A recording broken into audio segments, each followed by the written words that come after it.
Lau here. Welcome back to my channel and welcome to the probably long-awaited collection tour video. Whoop! But wait!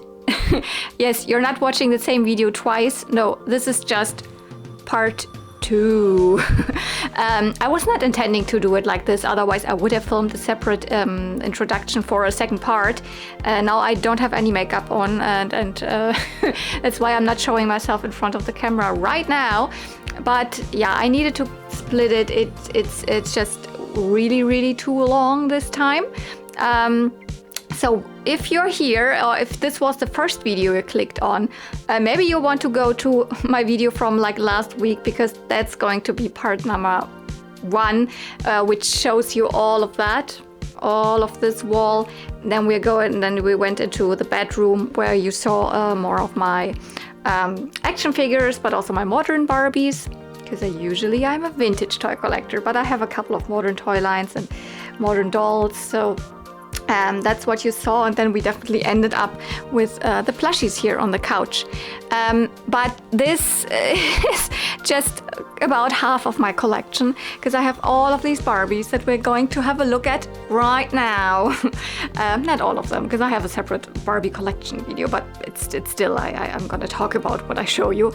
Then I think we went then to all of that's there, which is also more Barbie, Polly Pocket, more Barbie, G1 My Little Pony, other toy lines, G2 ponies, Cherry Merry Muffin, Keypers, Strawberry Shortcake, all of that. So if you're up for that and you're not was like, oh god, I can't watch another big toy collection video, so then keep on watching, and we're going to have fun within the next like 2 hours something. So yeah, have fun with that. Okay, this is the part where I will not get too much into detail, because I already said it in the beginning. I have another video already up on my channel where I go very detailed into every single Barbie that I have. I always then took the ones out in the front so you could see the ones better in the back, and I will not do that for this video, for sure not. And also not a lot has changed since then. I mean, I filmed it like maybe half a year ago or something, so of course I have added more Barbies, but the whole display in general is very similar still. Which means here on the left hand side, up, very high up, where really not a lot of dust comes, like ever. Well, not really, which is nice. I have the oldest Barbies in my collection. So this is really what people would consider vintage era. I only have 2 with the original Barbie face, one, bubble cut, and my, oh god, what is she called? I cannot remember her name. But then I have like, this is really what people consider vintage era. And then I have mostly mod era here. So, twist and turn, Marlowe flip, twist and turn. I have a Francie here, Julia, mod Skipper, a little Chris, and it goes into the Malibu era, so it goes into a little bit of the 70s. But I do have other 70s dolls spread across the rest of the collection. So, but for some of them I gathered them here. For example, Malibu Barbie, Malibu Skipper. And back there I have a Quicker Barbie and a European exclusive Skipper doll. Live action Ken, not live action in terms of live action movie, it's a line, it was called live action. But yeah, I love those outfits a lot, those vibrant mod outfits. So I do prefer the mod era over the vintage era. I'm not too crazy about those. I don't need to have a ponytail. If I find one for good price, cool, and stuff like that. But like mod era, I would like to collect more. But it's really something that you don't really find out in the wild anymore. I can only rarely pick those up. I think a couple of things are flea market finds here, like the Quick Curl, or like this crazy minty twist and turn, same as her, the bubble cut, the Marlowe flip. So a couple of things are flea market finds, but mostly it's from vintage conventions or Barbie conventions, or from other like, convention style, or even from a Barbie shop, from Think Pink or something like that. So it is more expensive to collect those, and it's not my main focus. My main focus is 80s and 90s, and those I can still get for you know, affordable prices also at flea markets. Let's see how this year goes. I haven't started going to flea markets yet. I will probably start going in maybe mid-March or something, and then in April, and then full on again. So let's see what I can acquire this year. But yeah, and from this is kind of the cut of vintage and into the 70s, and then it gets to a lot of 90s stuff. So also it's 80s mixed in here. As you see, this girl here is twirly curls. She's an early 80s doll, so I was lying if I said just 90s. But most of this is very, very 90s heavy. We've got Teen Talks, we've got Songbird Barbie, and some simple like flower Barbie here, flower fun, and mostly up here, this is more of the Barbies than here in the middle where they have a, I don't know, a profession or something, like Teacher Barbie, or we've got one of the equestrian Barbies. And I mean, not really profession, but like gimmick maybe Barbies, Dr. Barbie and Twirling Ballerina back there. And I don't know, this is a Barbie and Ginger. She's standing on a skateboard. I don't know if you can see that. I think you can see that. I don't have Ginger, but or something like the Ocean Friends, or this is actually not the Strolling Fun Barbie, but I have the stroller and Kelly for so long, and this outfit now that I just put another Barbie in this outfit. I still haven't found her. This is a bridal Barbie, and I don't really collect bridal Barbies very much, so if I have one and find one, I'd rather put her in another outfit maybe. I do have a couple of dolls in wedding outfits, but those are then a little more special. Animal Lovin' line here with Ken Barbie and the giraffe. I also want to have the zebra. There's also a zebra of this line. There's actually another Animal Lovin' Barbie.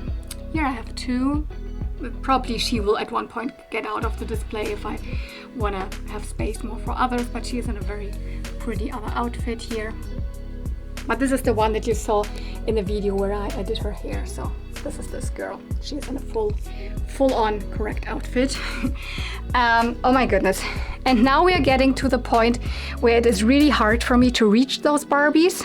And it is also an absolute nightmare to get those shelves like ordered and like display them or change out things, etc. because I cannot really reach there, because you can see it. Here I'm still at the ladder, but there's my couch. And I can, of course, stand on my couch, but even standing on the couch, I cannot reach that high. I mean, I can, but it's difficult.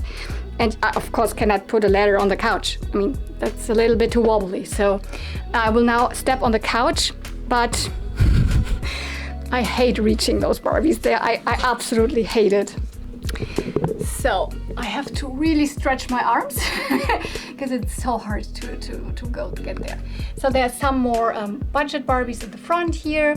What's it called? Bath Fun Barbie or Bath Blast. No, this is Bath Blast. This is actually more of a special Barbie here. She has the bent arms, so superstar arms, but it's actually Saint-Tropez Barbie, so it's actually a budget doll, but she was released in Greece like this, so I have a Greek exclusive. But also similar simple Barbies like the Sweetheart Barbie, or we've got some cut and style Barbies. This is really a little bit of my childhood corner with, you know, I had cut and style Barbie. This is my actual childhood Ken. It's actually the cool hot skating Ken, but I don't have his outfit anymore. I had this Tahiti Barbie, and I had this Barbie. Here's the Sweetheart Barbie. I had Jewel Hair Mermaid. So this is a little bit of my childhood like corner here of the collection, but not fully. I have some others. I have the Blossom Beauty Barbies in the back there, so Barbie and Teresa. I have a random skipper in there dressed in a colorful outfit just because. It's actually this doll in the middle there with the cute like petal, rose petal, whatever dress there. The doll is actually not the correct one to this dress. So this doll is actually what's it called? Spots and Dots Barbie. I don't have her outfit. So this is a recurrent theme that I have but a couple of dolls also in completely different outfits displayed, either because I don't like the original outfits or I don't have it. So, and I mean, Barbie is all about fashion play. So I don't really am someone with like a really stickler to the rules of only having the Barbies in their original outfits. where's the fun in that? I mean, I want to have some of these cool fashions also on display. Yeah, and then this is really like more my mermaid region here. All sorts of, you know, 90s and even early 2000s mermaids. So this is such a struggle to reach. I sometimes don't even know how I did it. How did I get these dolls displayed on there? I have no idea.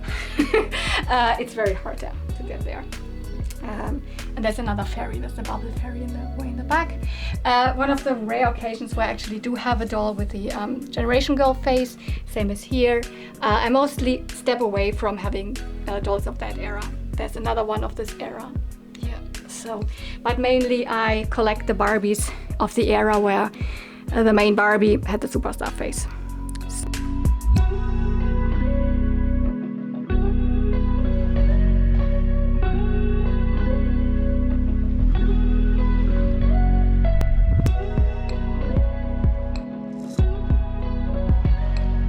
This is how I kind of group this, and here is this very much by color. This is all a mix of like 80s and 90s and even some 70s dolls in here, but here you can see with these couple of playset pieces here, I have it very yellow, so a lot of beach themes, but I also have my all-American dolls there. Then you see it. This is a 70s Christie or the 70s PJ, so those are both of the Malibu line, but I have like 90s skippers sitting there and all of that. She's also like more like 70s or very early 80s, and I have my wonderful superstar Christie. Yes, I own her. I found her at a convention for a very affordable price. I don't have her outfit, but this is what I put on her. I mean, don't you think she looks good in it? Like, I mean, yellow is her color anyways. And so she has this kind of glow-in-the-dark cape around her, an original Barbie, jumpsuit, and a star belt. So a little bit of the superstar still in her. Some yellow mules, love her there. So Christie next to Christie, but different face. Yeah, and some others. Here's some European exclusives like this Music Lovin', and this is actually a playset behind. It opens up into a bath and bed. I think that's even called like this, bath and bed, Barbie bath and bed. But it's nice, so a couple of more beach dolls can sit up there. There's also a 70s Ken, so from the Malibu era. And then it gets very much into the light pinks. So a lot of dolls hidden there. Some birthday Barbies,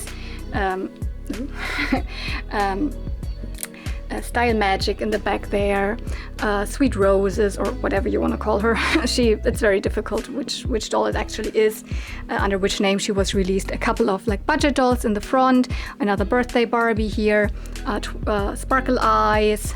There's a Ken, this is a superstar Ken. Dreamtime Barbie, not her outfit, for example, but it's even cuter than her original outfit, I think. Pink and Pretty, Perfume Pretty. In the back there is Wedding Day Barbie. Can't even see that. Stuff like that. So I love this. I just, yeah. It's a little crowded, but I mean, if I want to have more dolls on display, it's gonna get crowded. So all of these wonderful, like late 80s, early 90s dolls with the prettiest, most Barbie, most typical, stereotypical Barbie outfits that there is. In between we have a superstar Barbie from 1993. So this is actually from this Walmart exclusive line. I did an unboxing on my channel. So she's more one that I would not have been able to find her here at the flea market. So one of the rare occasions where I also buy Barbies online. But mostly Barbies, I also stay away from purchasing online. Apart from if I find really good Barbie lots online, especially from the US. So then we're getting into the purples. We've got astronaut Barbie there, or Twinkle Lights Barbie, which is the one that's on my blanket in my bedroom. Here we have actually a modern doll. This is the Odile face Mermaid, put on another like body, and she just is wearing this 80s outfit. That's why she's in this era, although I would actually would like to put her with this face more in my bedroom because she's a modern doll, technically. From all of this purple, and I mean, let's face it, there's still pink in it, but we're getting to white. There's a little Barbie cat sitting there, Honey, her name. There in the back, there is also an AA version of a Barbie. That's the American Beauty Queen Barbie. Interesting find at the flea market. This doll was not released here whatsoever, but I now also have her correct outfit. I recently did have her in another outfit displayed. A couple of 80s dolls. She's interesting because she was released under the name of Princess Barbie in the very early 80s, I think 1980 or maybe it's even 79. But the outfit, this is not her outfit, but the outfit resembles her a little bit, like what she was wearing. But this doll was released in the US under the name of Royal Doll, under the Dolls of the World banner. Was not called Dolls of the World yet, but so she's also with this face and European exclusive. Another birthday Barbie there, Secret Hearts, Friendship Barbie, Crystal Barbie, and as I said, a couple of dolls in wedding gowns. So this is the wedding day Midge Barbie, Midge, and her groom Ellen there. And then this is a Superstar Barbie, but I think it's not the original Superstar from 77 because she doesn't have the little string behind her ear. So she could be one that was released in this wedding gown. So that's why I put her there. Who is this? Well, this is technically a Beauty Secrets Barbie, but her body was broken. She didn't come with hands, so I put her on another Barbie body, which finally have a body that I like her on. It's not a 100% match, but it's good enough, and it's an early 80s body as well. It could be the body from this doll actually, because has the same kind of color to it, and she's just wearing another early 80s fashion pack. So, and she has very cut hair. So there's actually a lot of work, or I would need to find another Beauty Secrets Barbie, but she has a very striking, interesting face. So another birthday dress there. Yeah.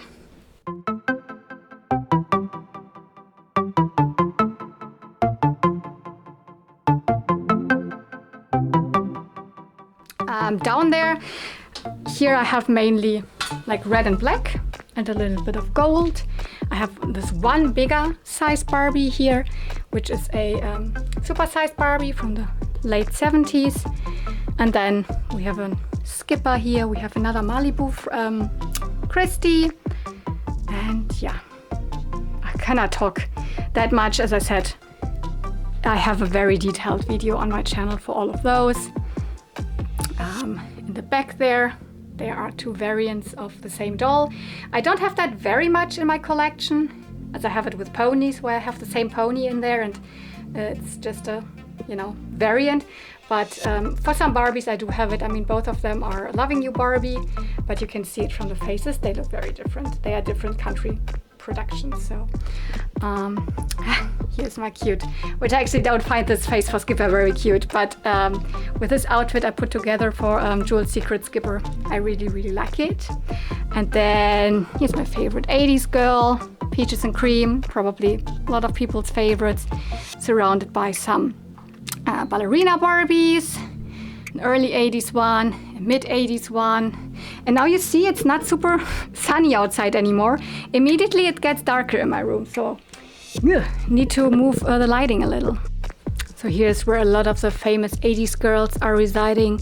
Like in the back there, Day to Night, Angel Face. You cannot even see all of them, but I mean, a couple of Barbies will always be covered a little bit. Dream Date. I have another Peaches and Cream. I have another one actually, but she's in not as good condition. So the other one that I have in storage, I might sell at one point maybe, but she's still cute in a nice 80s fashion. So I do not always, as I said, have the dolls in their original outfits. I, for example, also have 3 Dream Glow Barbies in different variations. Some in this one in the middle here is on a completely different outfit. She's complete on the correct outfit, and she has a little bit of a mix up with some other fashion pieces. Dream Glow Barbie is probably my second favorite 80s girl. So Peaches and Cream is number 1 and Dream Glow is number 2. And here we have Superstar Barbie, so from 1977. It is really, she came in this outfit, but she is rehaired. So I know that it is actually Superstar Barbie because some other dolls were also released with the exact same face, but I know it for sure because she still has the little like strings behind her ears, which used to hold the hairstyle together. Yeah, in between I always, of course, you saw it, also have a couple of Kens. I'm not the biggest Ken collector, but if I find them and they are cool ones, and I'm not gonna say no. I think this wasn't even found by me. I think he was a find by my friend Cotton Candy Kittens, but it's Fashion Jeans Ken and Fashion Jeans Barbie, which I just recently learned that they are European exclusive dolls. I didn't know that, so this line was not released in the US, or I don't know, maybe in Canada, I'm not sure, but I've heard they are European exclusive, so interesting. Another Jeans Barbie, although I think Feeling Fun was more her name over here in Europe. Here also I have like two different ones because they look very specifically different. They're from two different countries, produced in two different countries. Couple of my first Barbies always in between. We already had one here with cut hair, but here we have a little bit of a different one with her original hairstyle and most of her original outfit. Here in the middle I have my wonderful Sweet Roses PJ. I think the video where I found her is already up, or it will be the next flea market video. It was last summer. One of the absolute grail dolls. Behind there, all of this glittery stuff. So this Ken, this Barbie, and this other Whitney there, because this is a PJ, but they have both the Steffi face. Those are from the Jeweled Secrets line. Also one of my absolute favorite lines. Finally have also the Whitney or Laura in her original outfit. It's not her original crown, but well. What else do I have here? Oh, this is one of my favorite skippers. I do not have a lot of skippers with this face mold. I think it's the only one that I have. She's from the late 70s. This is a weird thing that they actually developed this body here with a little bit of breasts and all of that, and this face mold in the late 70s. So this is Super Teen Skipper. And then in the 80s, they kind of, for whatever reason, switched to this weird face for most of the time, and then again the younger body, and then also this face on this body, and this face sometimes just, I don't know, but I highly prefer this face mold over this face mold. Yeah, whatsoever. A couple more budget line Barbies. She's definitely not budget. She's one of my favorites. This is Cool Times Midge. Don't have any of her outfit, but still love her. Love her. Any dolls with the Steffi face are a chef's kiss, in my opinion. I have another birthday Barbie. We have two tennis style Barbies. In the back, you cannot even really see them, but there's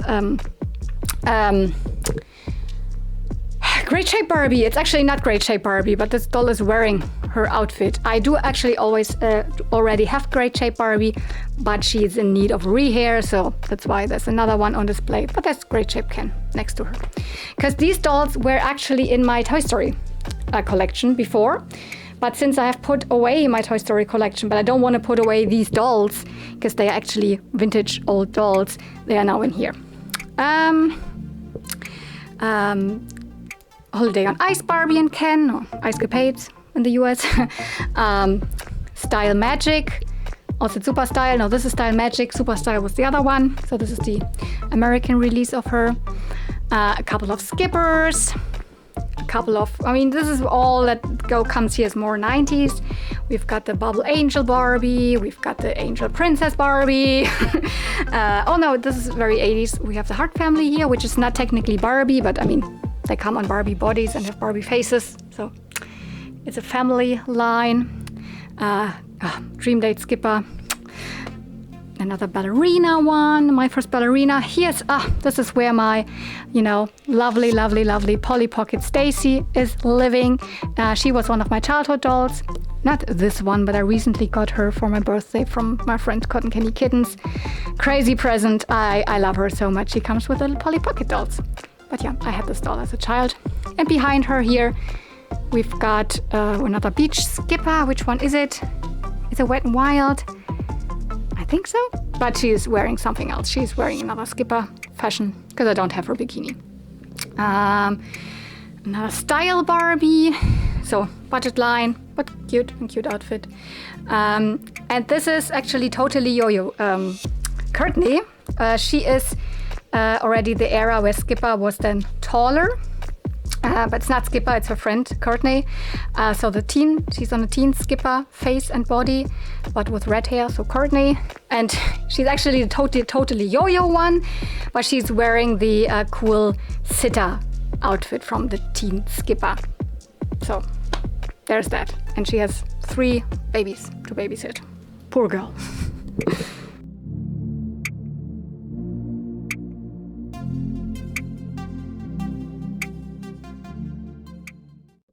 Okay, and from the Barbies over there, I think we're starting at the right side here, where we already left before I left the room, you know, with climbing up high. I don't think this has changed a whole lot. I have my show stable box and my My Little Pony show stable up here. It has significantly yellowed again. I got it somewhat yellow. I did my retro briding on it for about a year or something. It looked really nice and white, but it just happens with these hard plastic things that you retro bride. They're gonna get back to their discolored state. So, and there's almost never like any like direct sunlight on it, etc. I even have done it to a Barbie bed that I have in storage. And even in storage, where no light comes on whatsoever, it got back to the yellow color. So I'm trying, if I get any more, you know, especially pony play sets that I want to have on display, etc., not to get any more that are already discolored. Sure, I can fix it, and then looks nice for a year maybe or something, and then gets back, and I would need to fix it every year. Oh gosh, no.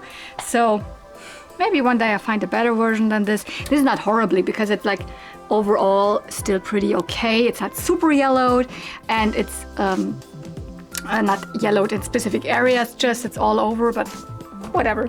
And little lemon drop looks out there. I have put the little miniature G1 style miniature figures that you have seen already. I have in the box still, but these are the ones that were sent in the advent calendar by Chad Marvelous. Those are here.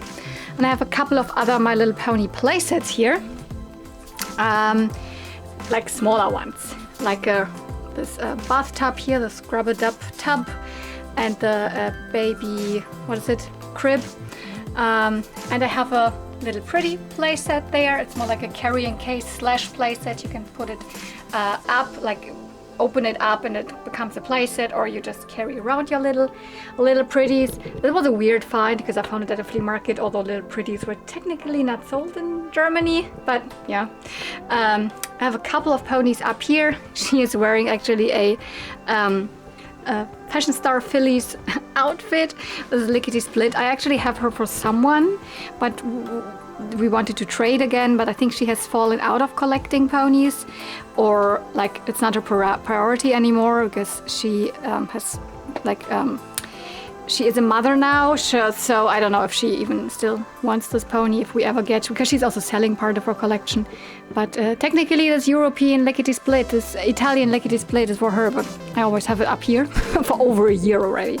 Then I have some more play sets, like the Baby Bonnet School of Dance here. Definitely not complete or anything, but still cute for display. This little pony came with it. Then I have a couple of sea ponies up here, and we have the Puff and Puff Perfume Palace, also absolutely not complete. Even the little, you know, perfume puff thingy at the top is missing, and I use it more or less for storage.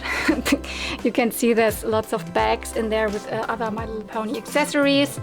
So this is more like a storage thing, but it's a cute storage, right?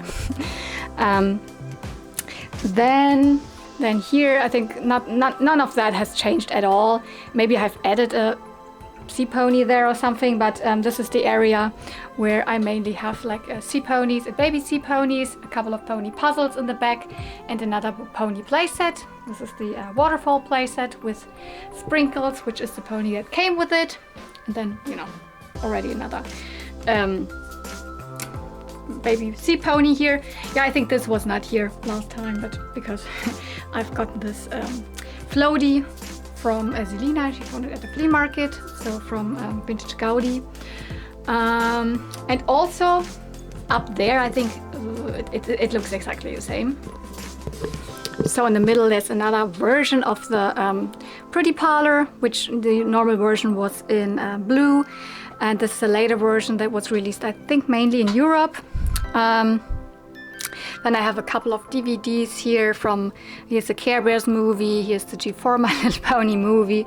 I have, actually it looks like, I cannot even see it, it looks like a G2 My Little Pony thing, but it's actually the G1 My Little Pony movie. A couple of books, My Little Pony Annual behind these two Winger ponies there from, I think this is from 85. I have another My Little Pony Annual.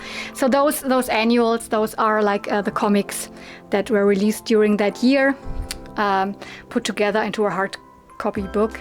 It's mainly a thing from the UK. The UK had this for all sorts of different toy lines, also Polly Pocket ones or Turtles ones, etc. Every year they released one of those annuals. It's super cute. Can totally, I want to totally get more of them. But then we have here a couple of accessories that go to this version of the Pretty Parlor, and then we have all of the Winger ponies here. They're so adorable. So these are both sets mixed together. So the Winnie Wings, which is the second set, and the first set was the Summer Wing ponies. Moon Jumper here was my childhood pony, so she's always very special. But all of them, they are sought after. They are expensive somewhat, and but they're not rare.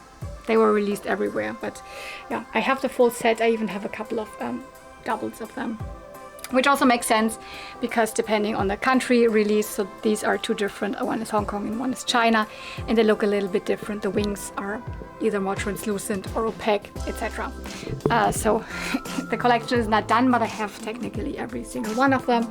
There's even another cute My Little Pony booklet there. These are Brazilian My Little Pony little goodies for birthdays back then. Yeah, so and behind here, actually didn't even say that, but this is a carrying case. So this is one of the G1 My Little Pony carry cases. Looks like a stable from the inside. You could put like 6 ponies or something in there. Super, super cute. From way up there, we are getting to the right again. This is another Barbie display. You can maybe already see it. The theming here is neon colors. So it's mainly 90s. I don't know, do I have anything 80s on here? I don't think so. Oh well, she's 80s because she is my one and only Jazzy doll. It's not her original outfit, but her original outfit looked very similar. But it's very like neon and then with black, so it looked good there. Is there anything new in here? Now I still have the Flying Hero Barbies. I have the Teresa from the Moving Groovin line. Ah yeah, so something. Let's take out the glitter hair Barbie here. And you can maybe see, yes, I finally have my rollerblade Barbie in her original rollerblades and in part of the rollerblade line's outfits. I mean, I have her original hair tie, a jacket that is a fashion pack from the rollerblade line, and this bodysuit with this little, this bodysuit I think comes from the Teresa of the rollerblade line or from a fashion pack, I think from the Teresa. Then this little pouch there, so she is at least decked out in rollerblade fashions. She was one of the Barbies that I, like the first Barbies that I ever found like at a flea market, and I for the longest time didn't have anything of her. I still don't have her original outfit, but I have her displayed at least in fashions that go to her line. Oh, I said my one and only Jazzy. Of course I have 2, but I got them at the same time. So it's like, it's one time I got Jazzy dolls. I did not find them at the flea market. Jazzy is a line of dolls that was released also by Mattel. She's said to be Barbie's cousin, Barbie's cool teen cousin in the late 80s. So I think her first line was released in 1988, if I'm not mistaken, but only in the US. So, or maybe in Canada. I sometimes say only in the US, and then maybe it was also released in Canada, but I'm very sure Europe did not get any Jazzy releases, so it's very hard to come by Jazzy. I got her in in Think Pink, which is a Barbie store in Switzerland. Then we have a lot of colorful, like either like here we have 2 hair play dolls, but most of them are beach dolls, though not always wearing their original outfit. So for example, she's not wearing the original outfit because she is a she's Sparkle Beach. Yes, she's Sparkle Beach. This is Sparkle Beach Barbie, Sparkle Beach Kira. This is the Christy from the Splash and Color line. First of all, I don't have their outfits, but also I'm fine with some bikinis, and some fashions for the beach lines look very, very cool, but some of them are not even my super favorite. So if I don't have them, it's fine. I'm not super dying to get them. Then I display them just in different colorful outfits. Here we have also the, did I say Sparkle Beach? I always say Sparkle Beach when I mean Glitter Beach. I mean, this is of course Glitter Beach. Sparkle, I don't have, this is a Sparkle Beach Teresa here. I don't have her in original outfit. I have her in this super cute, super adorable, like neon 90s Western outfit. Although this is not from Western Stampin' or something. This is like a, what was it, holiday something. Just as a fashion pack. Then here, these are all Hawaiian fun. And then also what obviously makes absolute sense on this shelf is because they're also most often also super neon. It's, you know, the gymnast Barbies, and back there is the Christy from the working out line. I have some of the ski themed Barbies. Back there is Ski Fun behind Ken. You can't even see it. This is, by the way, Rollerblade Ken. So these two actually belong together.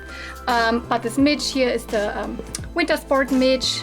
So yeah, and I think apart from, I mean, I put her here. This is the Christy from the butterfly art line from the late 90s.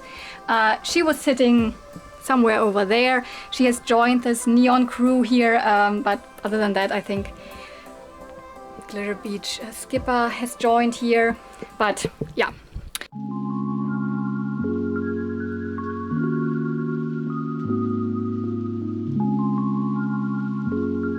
There. It's actually something like the complete opposite. Not neon whatsoever. Super pastels. One of my absolute favorite toy lines. It's not featured that often on my channel because I don't find a lot of that at flea markets, and also I have a lot of that, so I don't need to buy a lot of that online anymore. But it's Lady Lovelylocks. So what I've added here is definitely I have put this puzzle behind there because it even says the name of the toy line. The wonderful artwork there, you can see it. Wonderful puzzle. And then the dolls. And it's a mixed toy line, not just with dolls, but also with these animals that resemble a little bit, you know, the typical My Little Pony style animals with, you know, little cutesy animals with brushable hair. We've got here the Silky Pup. We have all of the well, not all of them. I have 5 of the kitties, but there's actually one more. I would need the orange one. I don't have this one. This is one that I need. I have all of the 3 dragons. 1, 2, 3. I have the Hidden Peaks. 1, 2, 3. I don't have all of their accessories. So the Hidden Peaks, for example, had little crowns. Don't have those. And with this toy line, I'm also not super like completionist in a way that I need to have all of the pixie tails to every single doll.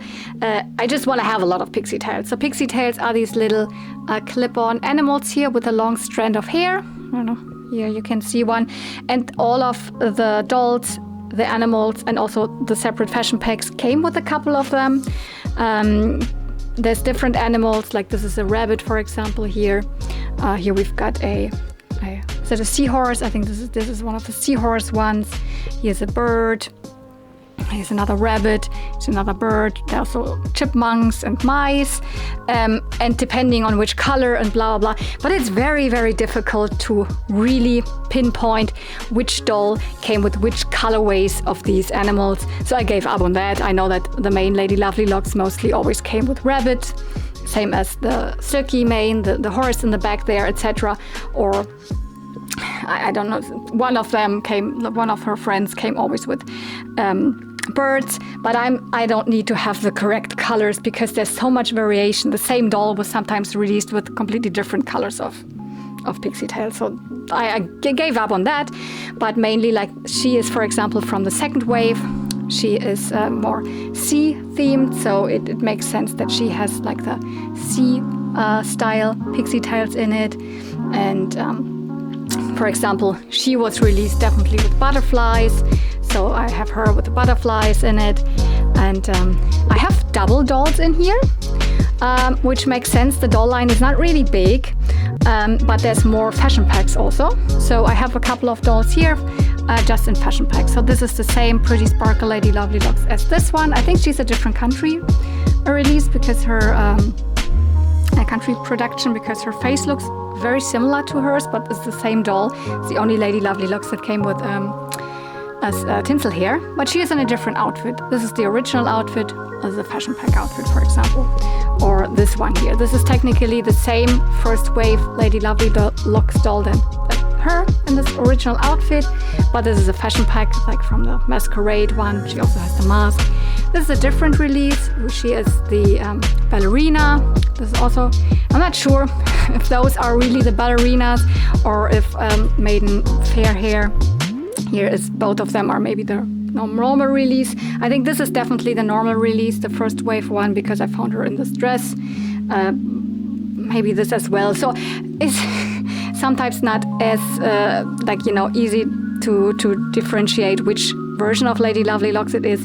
But if she has tinsel and canacolon hair, it's very, very likely that she is the Pretty Sparkles. There is not really a lot of releases for them, but if you just find them naked, then you can just go by, because the faces also look very similar very often. The makeup is a tiny bit different, but then again the makeup is also different depending on which country she was produced. I have one of the lily tops here. I only have one, and also not her little head. This is technically not Lady Lovelylocks. Those are the world's smallest ponies. I just have them there for forever. A couple of the pieces of this brush set of Lady Lovelylocks. This is a Lady Lovelylocks. The swan is like a boat, so it's I would call it more like a playset thing. There's a castle for Lady Lovelylocks and some other playsets, but I technically don't want to expand the collection out of this shelf here. And there would be no space for bigger playsets. If I would find it, I don't know what, at a flea market, of course, then I would make space for it somewhere else. But for now, it will stay here. And as you saw, it has not really changed a lot. I always think that I actually want to make a complete collection video just about Lady Lovelylocks. But then again, it's not that much to talk about. Oh, by the way, in the back there's also a little fakey Lady Lovelylocks doll. Can you see this one there? Yeah, this is not an original one, so this is just a fake. And there's a couple of other fake pieces on here. Fake pieces? Sounds weird, but also some other toy lines released, clips with, brushable strands of hair on it. So this does not go to Lady Lovelylocks, but it's very much adjacent. So that's why those are also on the shelves here.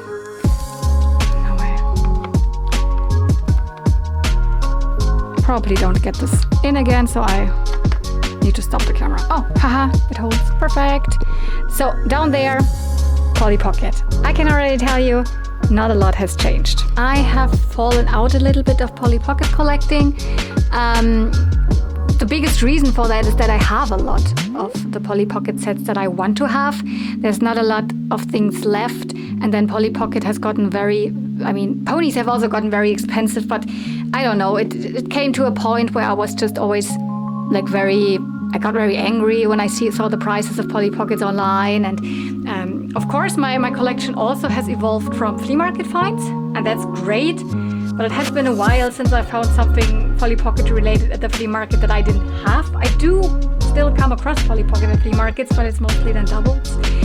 So that's why also the display hasn't really changed a lot, but a couple of things might have changed. And if you've never seen any of my other collection tour videos, then here you go.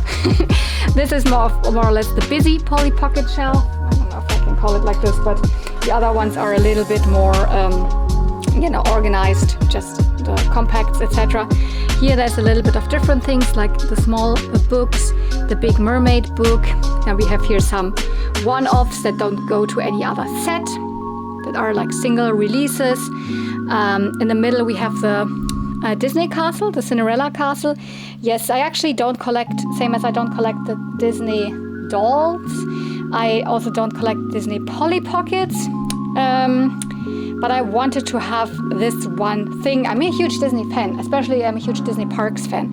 It seems a little weird probably why I do not really collect the toy lines, but I don't know, it doesn't give me, I don't need to collect Disney. I don't know, it's something I don't need to collect, I have the feeling. But this Cinderella cast in the middle is very, very pretty. It has a lot of different little figures on there. Not all of them go to it, but I have a couple of the figures, but also some other Disney characters. Some have also fallen over, like, oh, there's Prince Charming actually.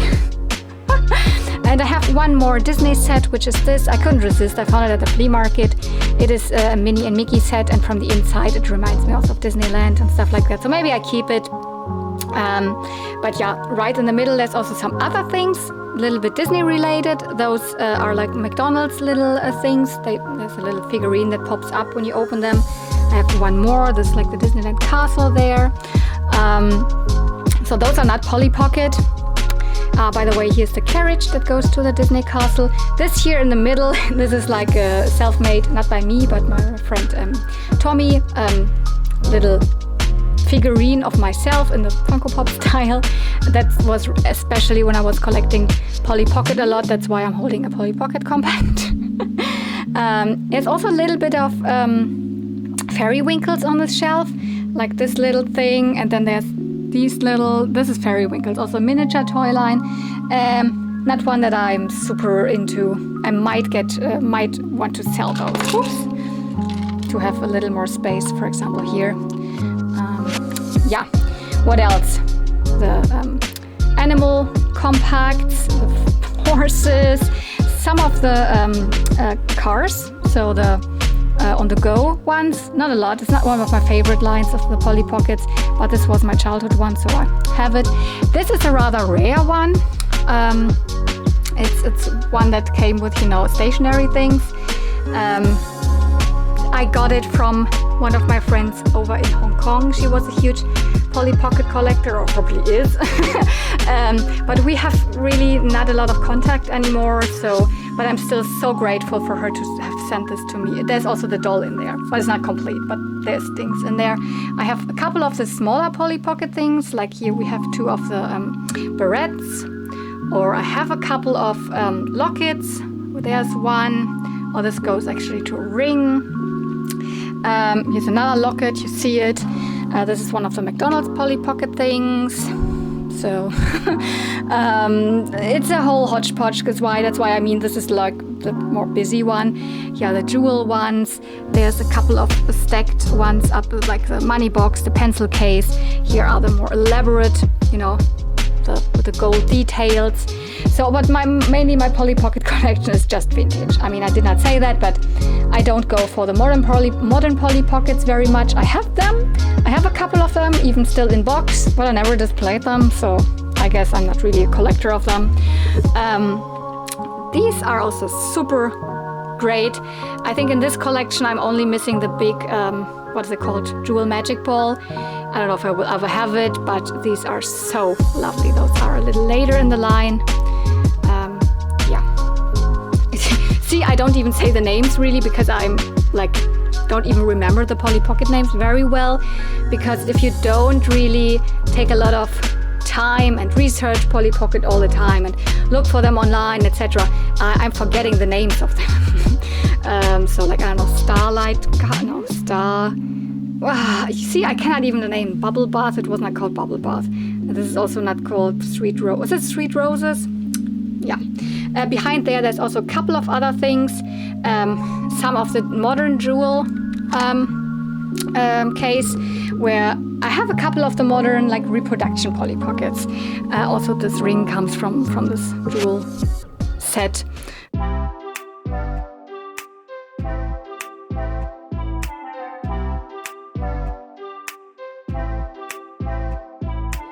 The Keepsake collection, the Mermaid compact, next to the old original Mermaid compacts. And on this shelf, it is very similar to what it used to be, displayed mainly by color story. And then in the front, a couple of more tiny things that I have added maybe that you have not seen. This is also not the original bracelet. This is also from the Keepsake collection, modern one. I mean modern, but vintage style. And I have a couple of the earrings, a couple more lockets here, some of the ring boxes. So lockets and ring boxes, there I'm definitely missing a lot still. Well, maybe not a lot of the ring boxes, but for the compacts, I have most of the ones that I have. There's a couple missing, but not a lot. On the sides here, this is definitely, you haven't seen that. There's a couple of carded Polly Pocket items. Found that at a convention. Were not super cheap, but they were still pretty good prices. So these are the same earrings that I have out of box here, but there are some barrettes. And even one more down below, there's another pair of barrettes. So these are original old vintage carded Polly Pocket items. Here's the Funtime clock. I only have this version. Would I need to have the pink or the light pink or the dark pink version? I don't know. It's really cute. Actually works. I'm never looking at this side here at other clocks, so that's why I just took the batteries out.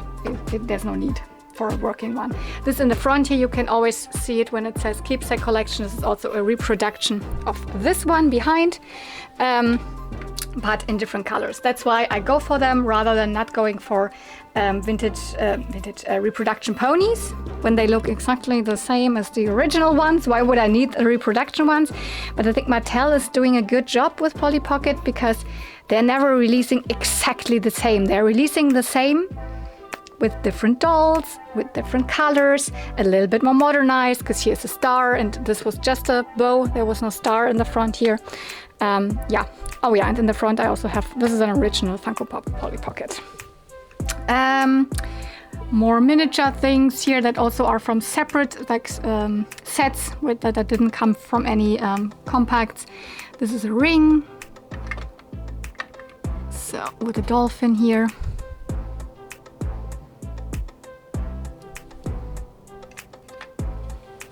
And then, yeah, even down here, more of the typical compacts. It's a little bit of a shame that the ones in the back, they're kind of hidden, but you know, but they're all different ones. You think, oh, for 3 of the pink ones, they're all different ones.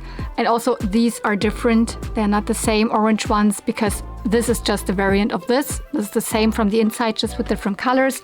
So they even did that in the vintage line. Some of them just came out with different colors. And then a couple of them, or maybe just one of them, for example, here, you can see it has a different logo. This is a 2000s reproduction of the old ones. So, but most of them are the original old ones. But here you see it's another Keepsake collection one. Reproduction of this one. But it looks very different, so it makes sense to have it. There's the big wedding one. It's another color variant of the pencil case that was already laying up there. And this is kind of the shelf that I'm like least like because it's not very organized. It's like everything is like blah. You move one thing and everything falls over. So this needs to be rearranged. Because I actually also want to get all of the Polly Pocket stuff one layer down, so that down below here's then also Polly Pocket, which there is already Polly Pocket, but this is the one thing that has changed probably, what we're getting to this. But then this would need to be rearranged because I would like to have one shelf in the middle here free for more Barbies.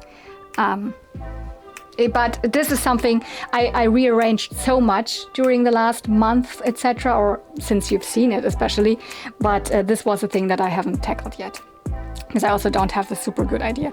Wow, the sun is shining again, so I think I have to put the blinds down a little bit. But yeah, in here are mainly then the vacation themed ones, so the travel, you know, that look like the travel cases, the backpack, etc., etc. Oh, this is also one that looks, I found it discolored at the flea market and I retrobrighted it. It came back to a nice light purple color and now it has already gotten brown again. So, bleh. This also, you cannot even really see. This is also a huge Polly Pocket there. This is very dusty. This is one part that I forgot to dust. Oopsie, for this video. This is a fake Polly Pocket, but I really like it. Same as these two. So Lovely Kitty, Petite Princess, and all of those. There's a lot of fakes. This is also fake. By the way, it's standing on a Winnie the Pooh one. I just left this one in there because it was a nice display for this weird clown Polly Pocket. But when I go down here, you might see like, wait, where's all of your Polyville playsets? You had the Magical Move in Polyville and like the Magical Light Up Mansion and all of that, so many. And yeah, this is not in my collection anymore. I have decided to part with them. I have never really been the biggest fan of the Polly Pocket, you know, houses. So there is still one because I will keep this because this is the one I had as a child.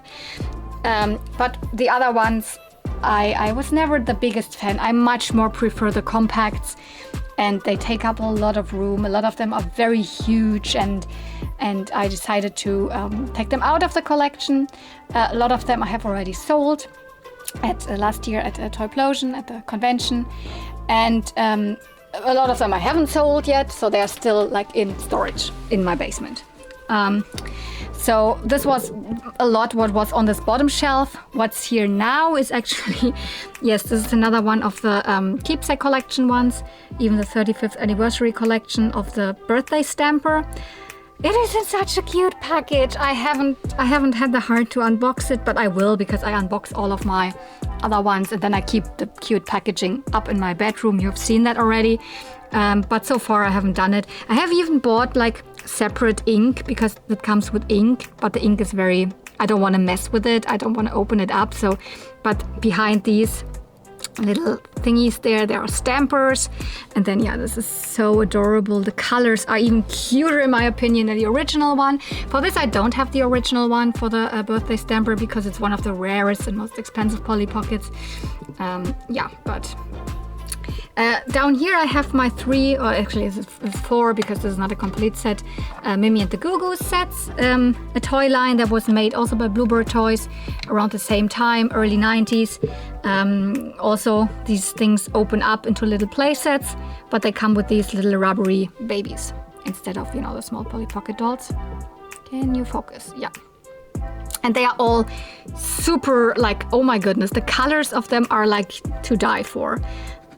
You see it already. The prettiest pastels there is, all of them have these cute colors. So I don't want to get huge into collecting those, but this would still be something that I would pick up.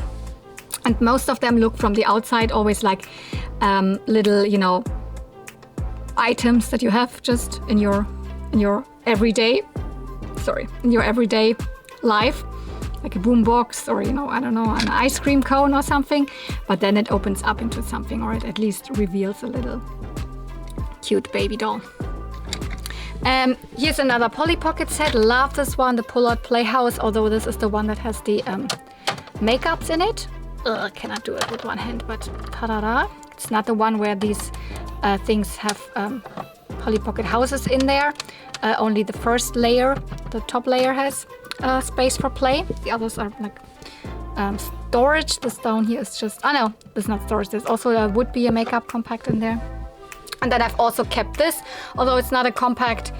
This is the, what is it actually called? A bath soap dish. I think it's just called a soap dish because it's actually a soap dish. And this is too cute to get rid of, although it's not a compact. And then I have my VHS tapes there, which I never really wanted to collect vintage VHS tapes, but I mean, Fit mit Barbie. And here's My Little Pony ones back there.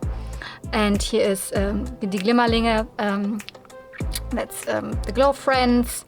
And I have 2 more DVDs, which is Care Bears and the G3 My Little Pony things. Then I have a couple more Polly Pockets, which are not technically the era that I collect. As I said, mainly vintage, which means 89 up until like 96, 7-ish. But then, like, they you know, Mattel really produced them and changed up the logo a little bit. But in the late 90s and early 2000s, the Polly Pockets were still pretty amazing. And if I find them at flea markets like this or like these, then I would probably pick them up. but only the ones that are like compact style. So there's also some that are like open houses, and so those not. And then I have my holiday themed Polly Pockets back there. Although this is also Pollyville, the house. I will not get rid of it because, you know, it's Christmas themed. So yeah, this is this shelf here. Oh, and yeah, this kind of belongs to it. This is a carded example of one of those, you know, knockoff Polly Pockets. I probably will take it out of the package because it's a little bit yellowed, and I would really like to have this thing like just displayed. It's this nice green color and comes with these super cute animals. Have this then just normally displayed in here, and it's a compact. It's just opened up. It's one of the, you know, amusement park thingies. Mini Traumland, Pocket Love. I think it would say probably Pocket Love on it. Lovely Kitty, Petite Princess, Pocket Love. Those are all these Polly Pocket knockoffs.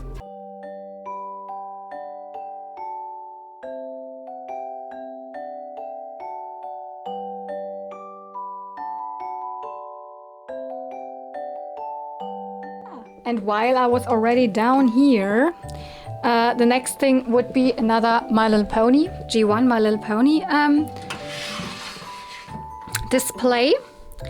So this has probably also not changed a lot because the main, like the way I display things in here is still the same. The upper part is, I have the Lullaby Nursery in there, which is one of the My Little Pony play sets from the first generation, but it's popped open and separately, and then I display ponies in there.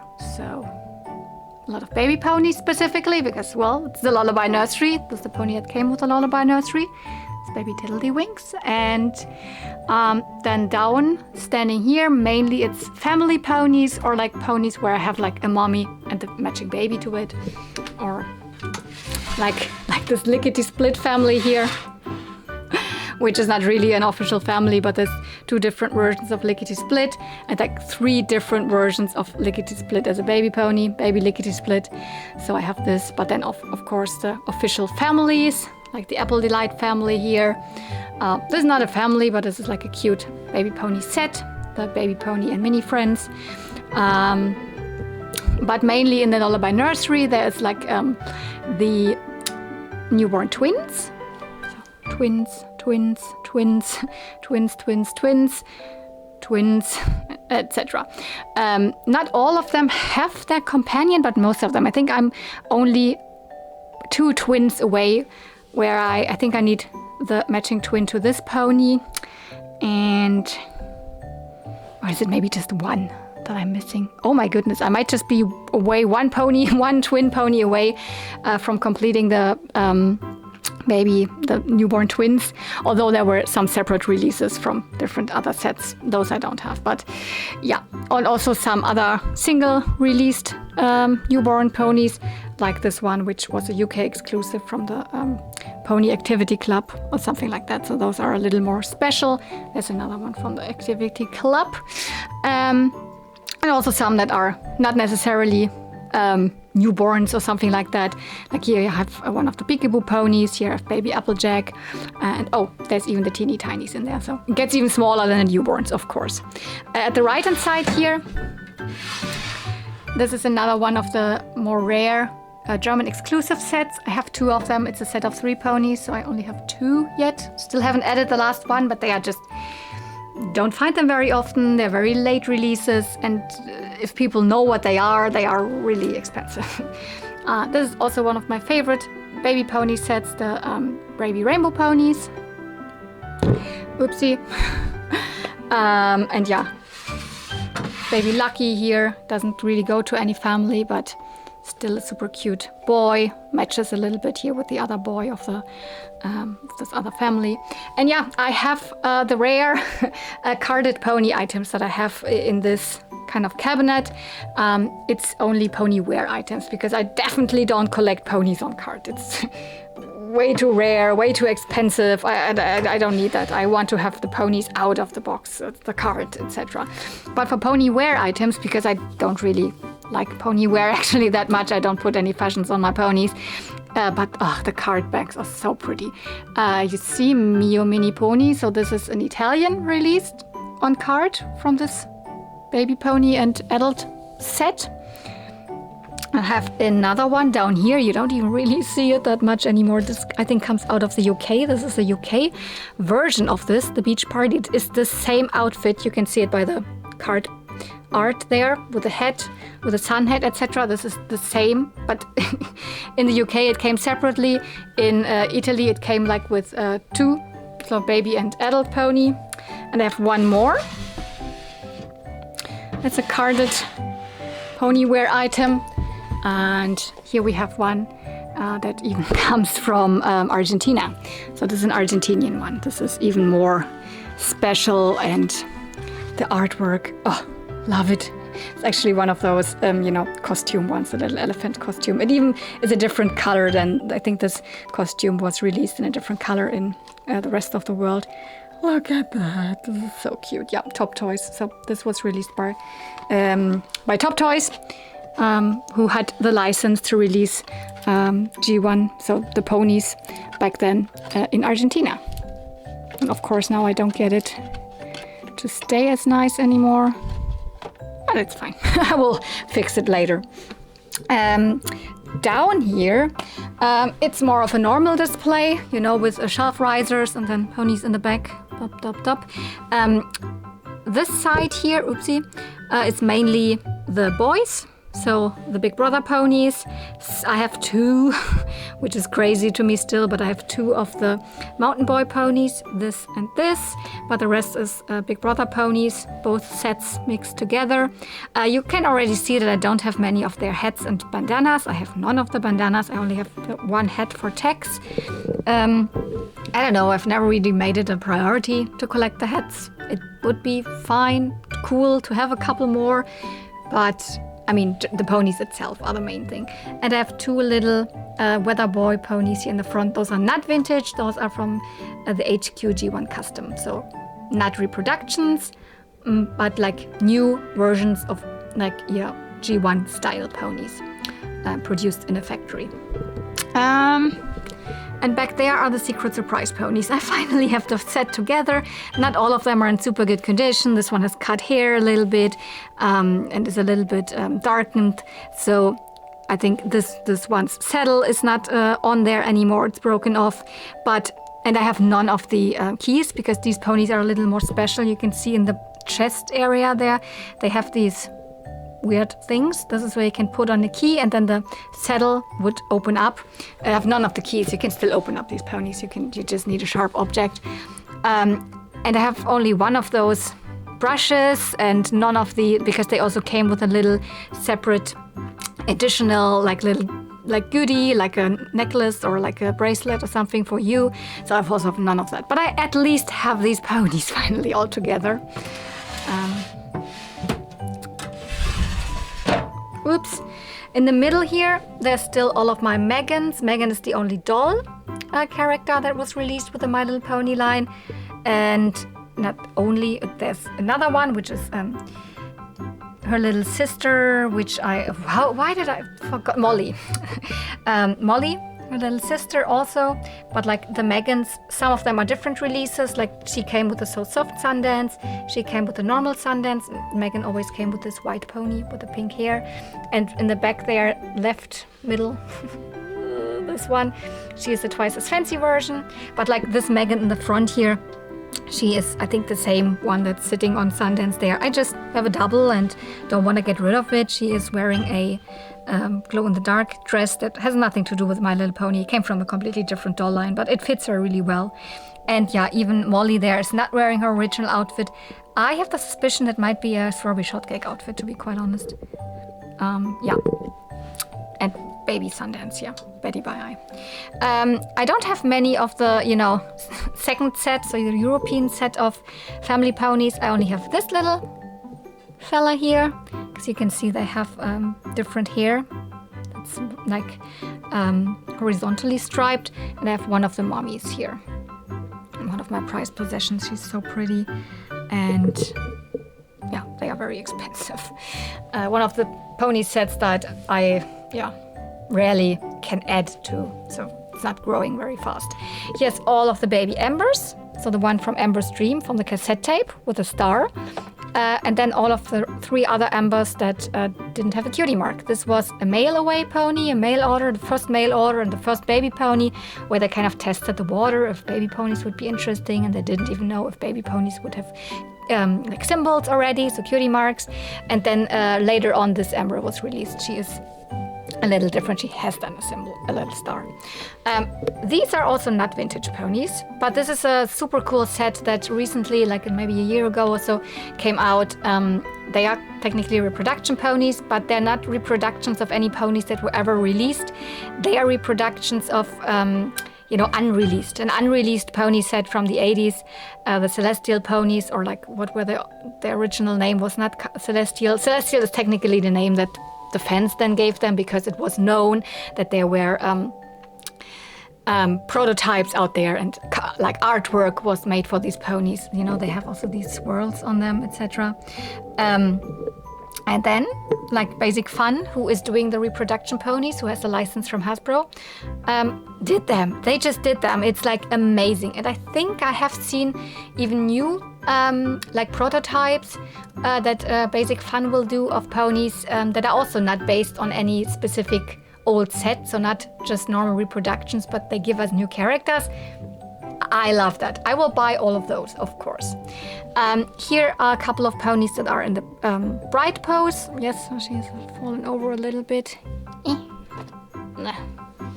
Great. But I mean, this is a pony bride, but this is the pony bride with a different symbol. Here's a normal pony bride, so this Bridal Beauty pony bride. 2 of the eyelash princess ponies. Here is my princess Sparkle, or Prinzessin Gloria in German. She is the one with the fiber optics. And at the back there is my perfume puff ponies.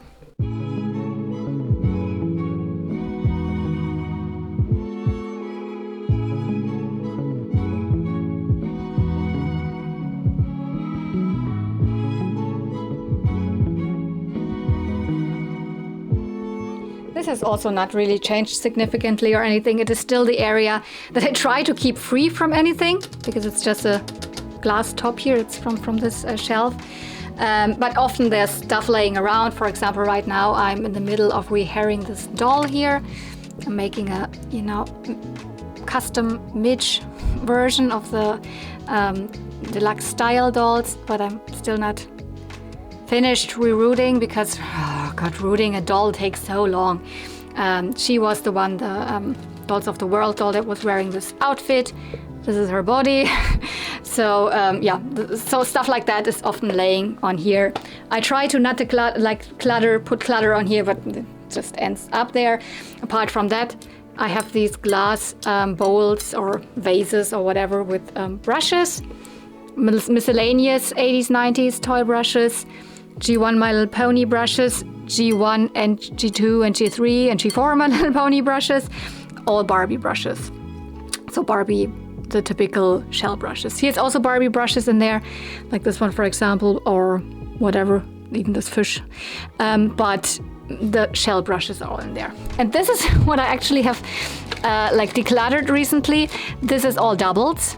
Yes, in this vase here, there's only always one of a color in there, and all of these are doubled. So I don't know who wants them, but maybe I just give them if I sell at Toyplosion again and people are buying a Barbie, and just give one of those for free with them or something. Yeah. Something that is new is this very small, cute display, but it's actually this teeny tiny shelf here, which actually was a container that had chocolates in there, so truffles or something for Christmas. But it has this little structure there, and I found this is the perfect size for petite ponies, and I do not have that many petite ponies. So apart from one of these compartments where there's 2 standing in there, I only have 1 per thing in there, and I just it was brown from the outside, so I just wrapped it with a cute paper, one of those pastel wrapping papers that I have. And yeah, this is now my petite pony display. Up there is a little pony that needs rehairing. It's just come out of the retro briding, So it is nice blue again, not a lot of discoloration anymore, but it needs to get re-haired. I do have it. It's a one of those here.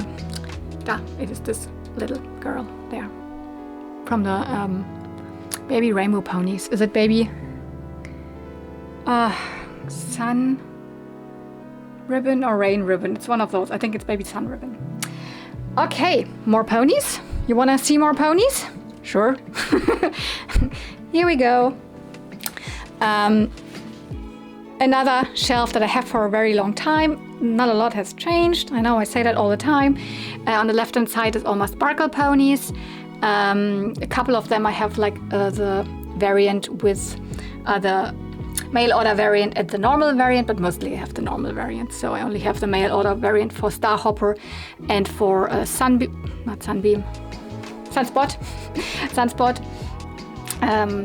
So with Starhopper, it's really even the hair color is different. With this one, it's only that it has a separate additional symbol on the cheek. And then I have the full set of the US version of the baby sparkle ponies, because the European version is this set here. They're not sparkly, and they're also not called baby sparkle ponies. They are called the Starlight baby ponies, but they are the same ponies, just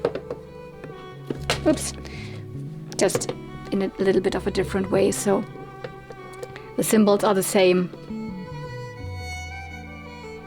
The kind of color is often the same. It's the same pose, but these had sparkly bodies and these had shiny bodies and sparkly hair. So yeah, I would really love to talk to like someone who was, oh my goodness, who was involved in, you know, the decisions that were made back in the day, why so many things in Europe were different than in the US or whatever with the pony line. But yeah, I will probably never have this opportunity.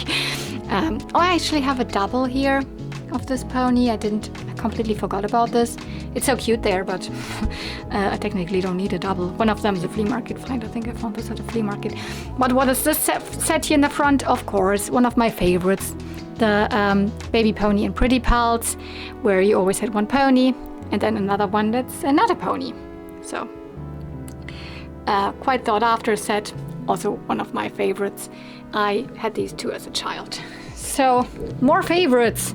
Yes, we have the rainbow curl ponies here, and we have the princess ponies here.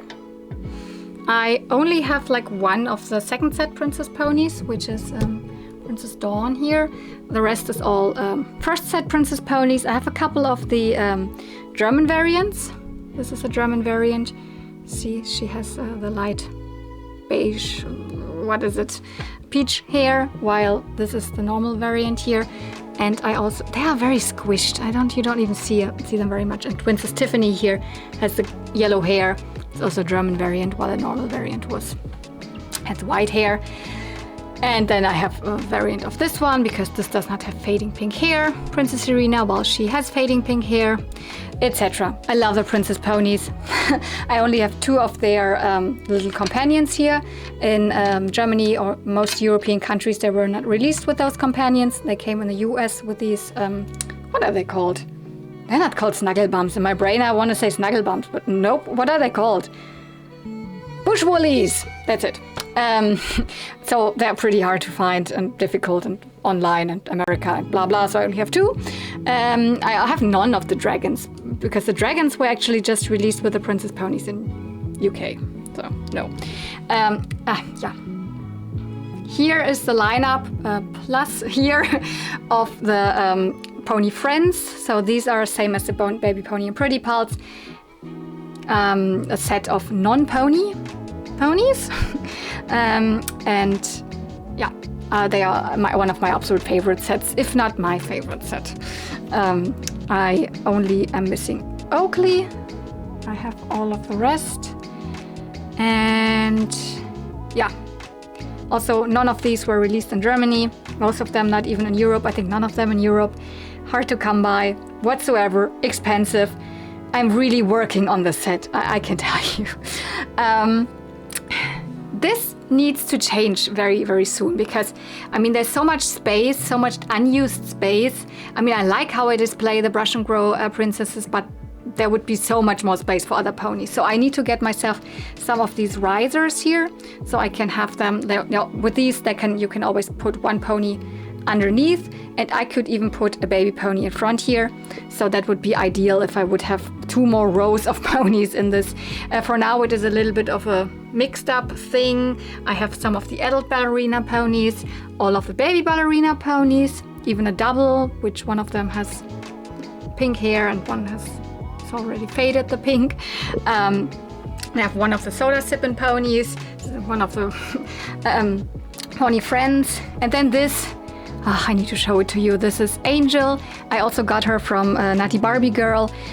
She's actually a so soft pony, but I recently finally finished her unflocking or deflocking, because she didn't look good. She was so yellowed under her flocking. A lot of flocking was missing, and then I really am like someone who is like, yeah, just gonna deflock her. Did that. She came out so beautifully. After the deflocking, I also did a little bit of retro briding on her, because she was significantly yellowed under the flocking, not just from the glue. The glue added to the yellowing effect, but she was also discolored in general. Oh, she is so pretty. That's why she has this a little bit more, you know, permanent, like bigger show space here, because you can definitely see her really well in there. She is front and center. So, and yeah, technically, oh,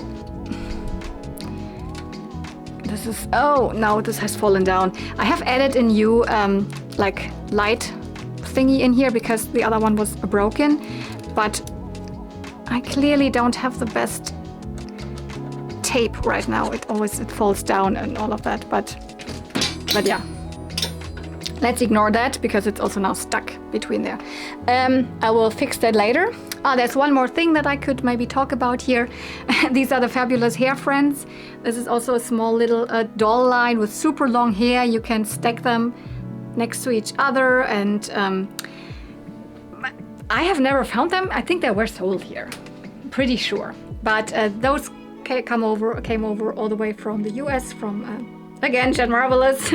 And it's very difficult to display them, because they have so much hair and they cannot stand up. So they're hanging here. And this is, by the way, this is their little comb. So they're hanging there. They're chilling there.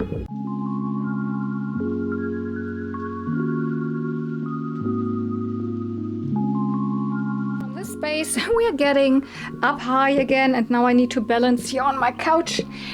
You already saw those things here. Winger ponies and these Brazilian pony cards, or it's not cards, it's like, I don't know, birthday little goodies where you put in some sweets, etc. What's behind there? This is obviously, it's not a real My Little Pony box. This is custom made by my friend Tommy. It's a little glow-in-the-dark fakey. He even has put like glow-in-the-dark elements on the butterfly wings, and he has designed this box. It's amazing. Up there, this is a playset from G2 My Little Pony. Came with this pony here. There's another G2 playset back there, which I don't really have space right now to nicely display it. Here's one carded Sindy fashion. And I wanted to have this one specifically, search for it far and wide, because it has, I mean, Sindy is Hasbro, same as My Little Pony. And these little animals here, this little bunny, is the same mold that came also with separate, like with My Little Ponies, and was also part of a spin-off line of My Little Pony. And it has like even the print on the pajamas and this little animal in a Sindy fashion pack from the 90s. So there's a couple more Sindy fashions that are related to My Little Pony, use similar patterns and stuff like that. But they're quite hard to find. So this one I found like on a weird Italian auction website.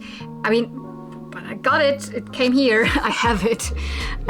Okay, who is this little girl. So here's one more of my bigger size dolls, so toddler dolls. This is the main PJ Sparkles.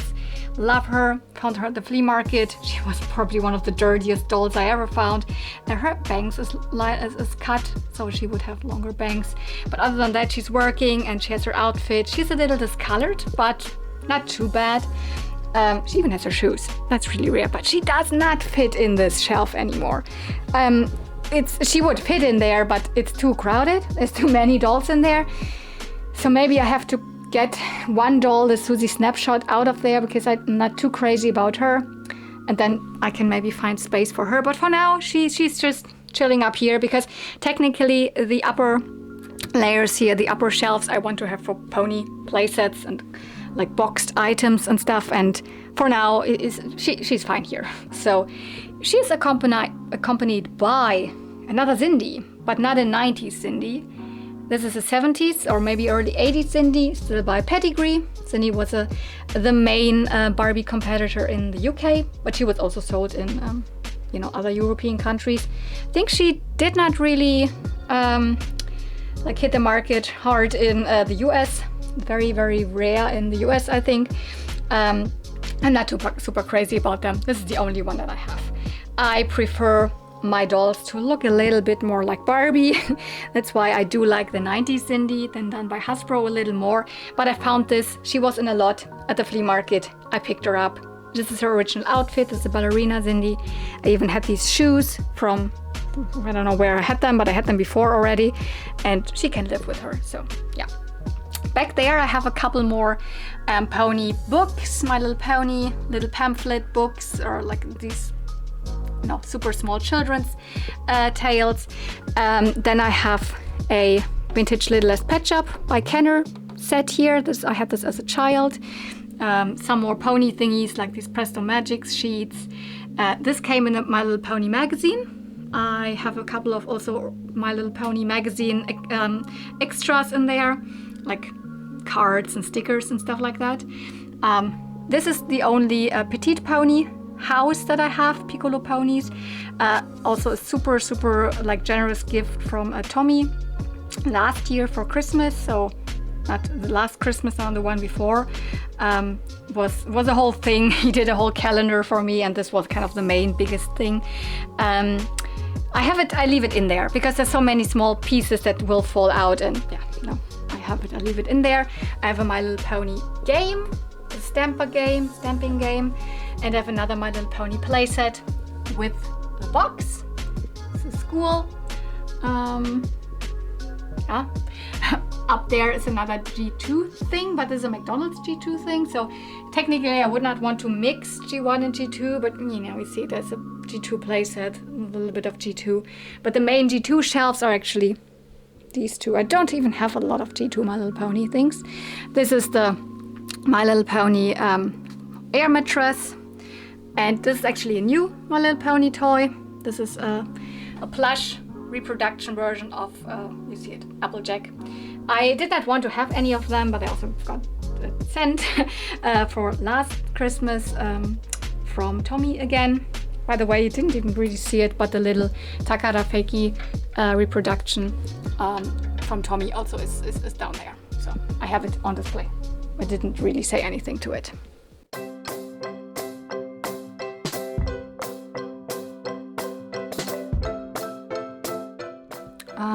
Down here below what I just showed you is another Barbie shelf. This I could say hasn't changed a lot, but it actually has, because I have taken out a lot of Barbies from this shelf. Not out of the display, but they're down there because I've created another Barbie shelf there.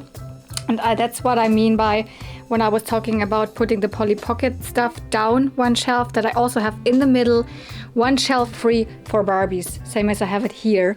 Because I do like this display technically now way more when there's less Barbies on the shelves. But I also want to have all of my Barbies, almost all of my Barbies on display.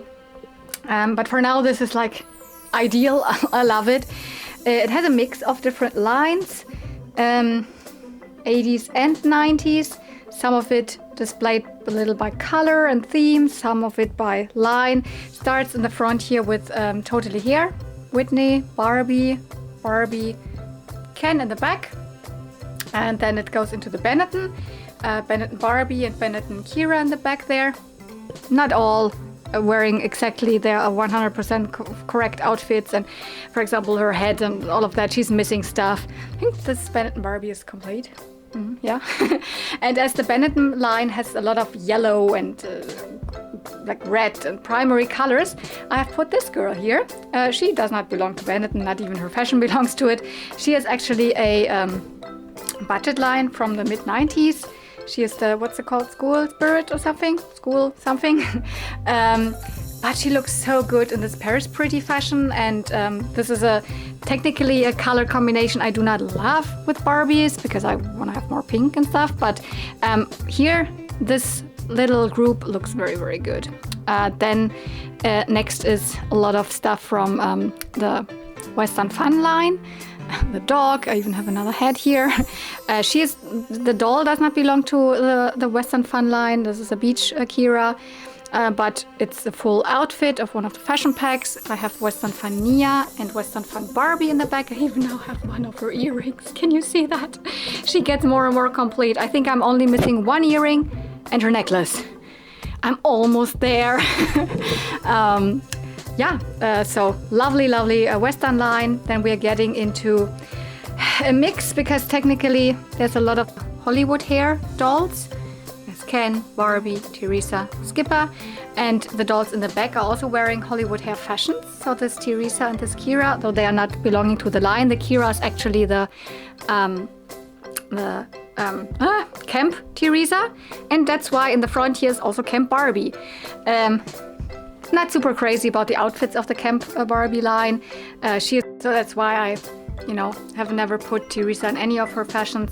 But I mean, the two dolls of the line that I have are still at least together.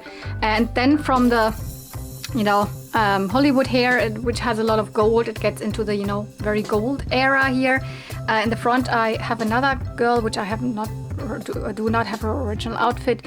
This is the PJ from the Sun Gold Malibu line. So the last Malibu line from the early 80s, next to Sun Gold Malibu.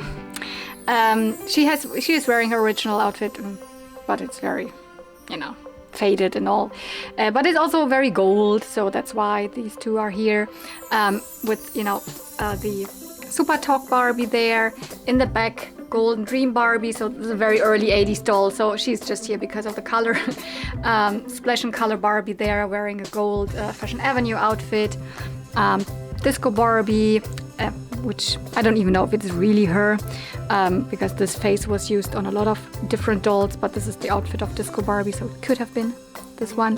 And another beach doll. We have here the Tropical Splash, because she has also a lot of gold in her outfit. Next there, can you see that?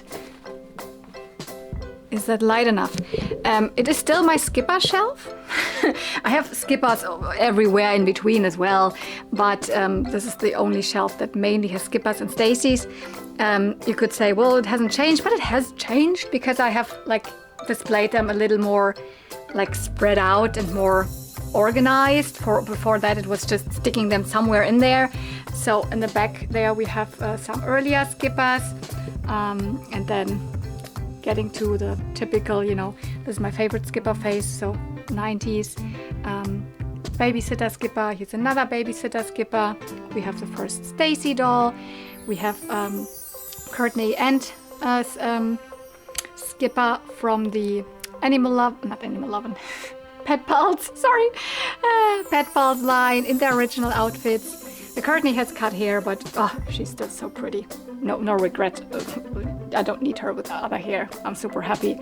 Then we have here more Stacy's in the front. Some of them, the gymnast one. This is these are not even Stacy. These are actually Whitney. When suddenly another person in the Barbie line was also called Whitney, whatever. So it's a friend of Stacy, a redhead or brunette, depending on the line. She's the bicycling one. More Skipper. Courtney. This is actually Phone Fun Courtney. Don't have any of her outfit, but I love this outfit. I have her displayed in this for a very long time. So yeah, Skippers and Stacy's, Barbie. Now we're getting down to a bigger variety.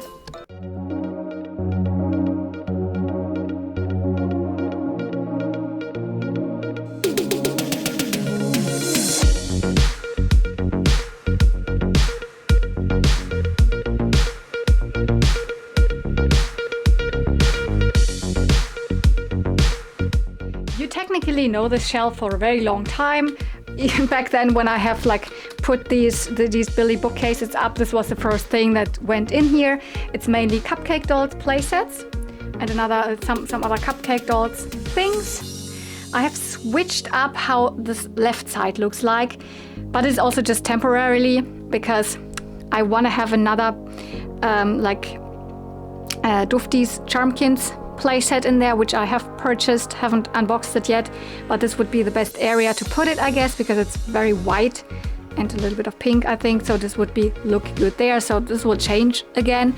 But what I have done definitely is I've taken out, maybe you remember, because this is also a little bit of the wedding themed shelf with, you know, another pony bride and the Cupcake dolls bride and a lot of wedding cakes and stuff like that, and even other sweets, and that I had also a fakey wedding pony in there from the Simba toy line back in the 90s with the blue packaging. She was still in the box, but I never really liked how she looked on the shelf, so she is now, she's stored down there.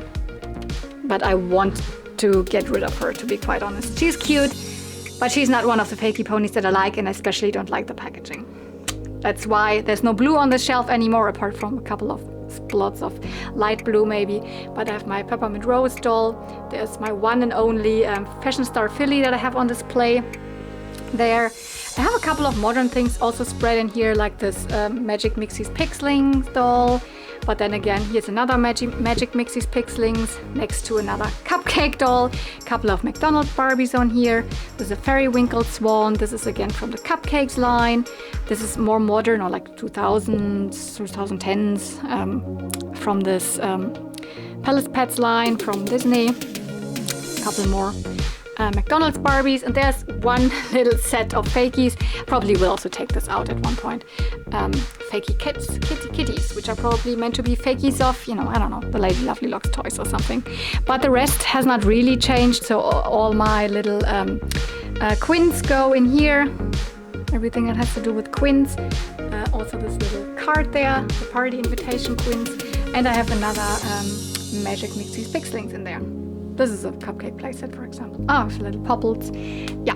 I think here a couple of things definitely have changed. I mean, the main thing is that I have this one like shelf riser back like on the right hand side, and this is where I still have all of my little pretties. Little pretties are these little cats and dogs. So some of them, they might look all like kitties, but some of them are doggies. Some of them are puppies. And my Fairytale birds. Those are here.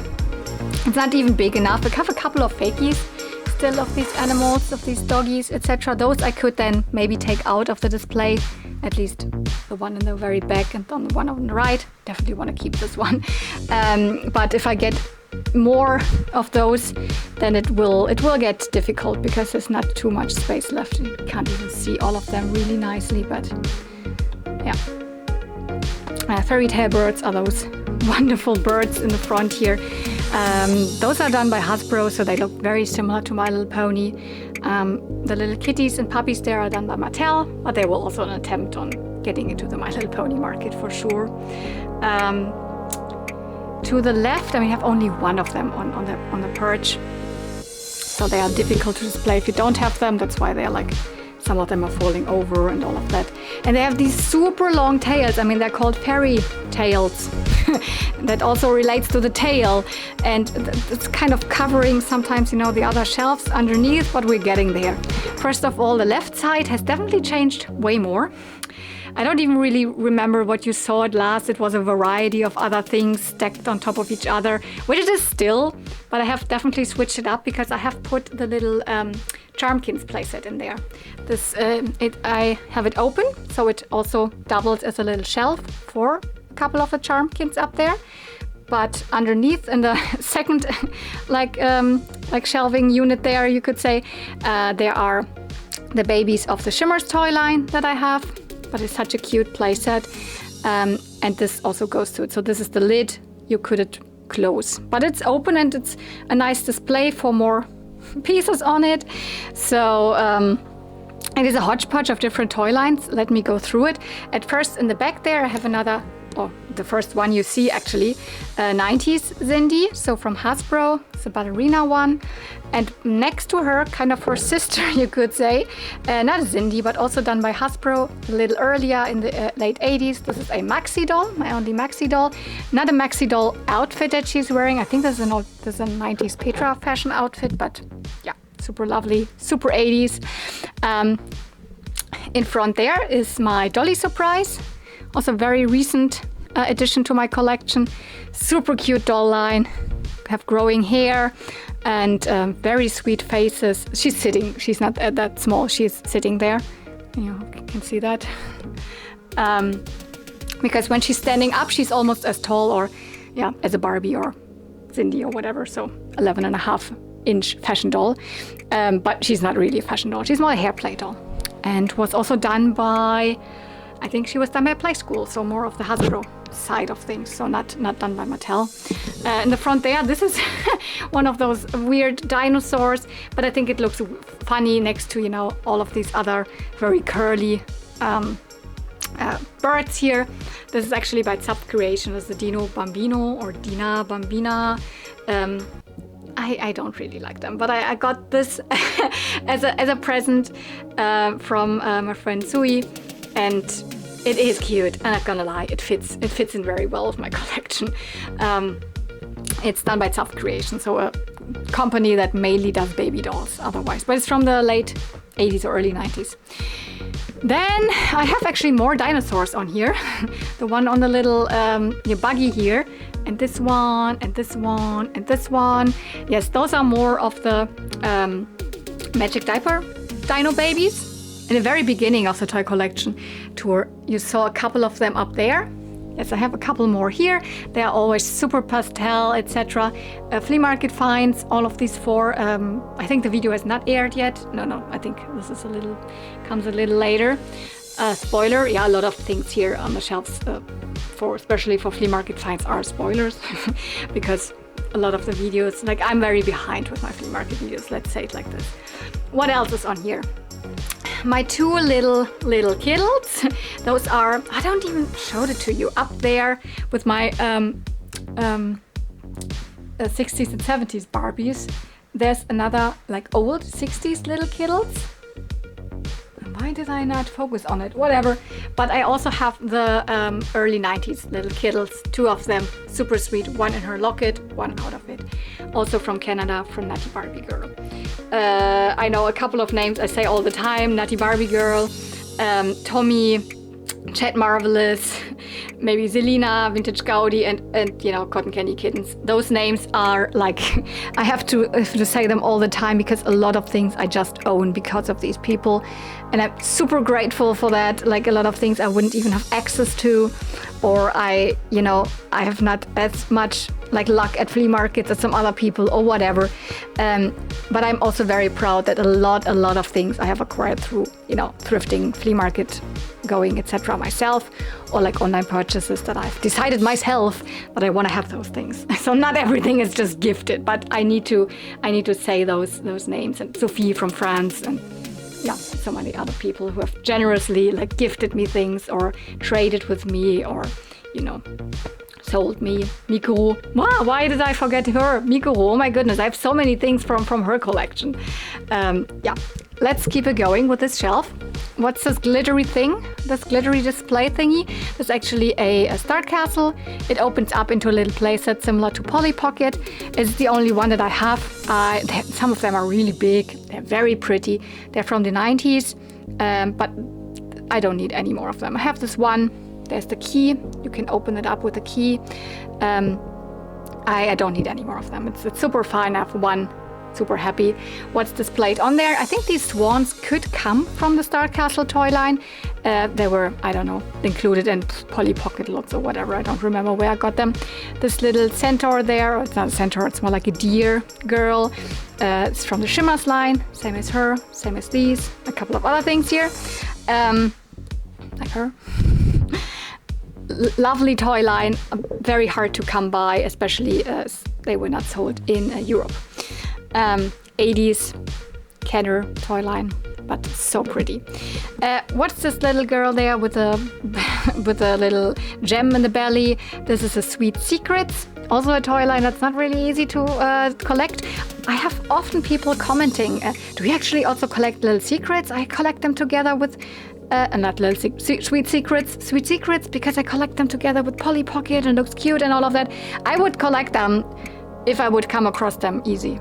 I think they were not really, a couple lines were maybe European exclusives or whatever, but I think they were either not super popular in Germany or not even sold in Germany. So this one I have like from a flea market, which is weird, but yeah, you don't even really find them online. So it's not a thing that I will really collect.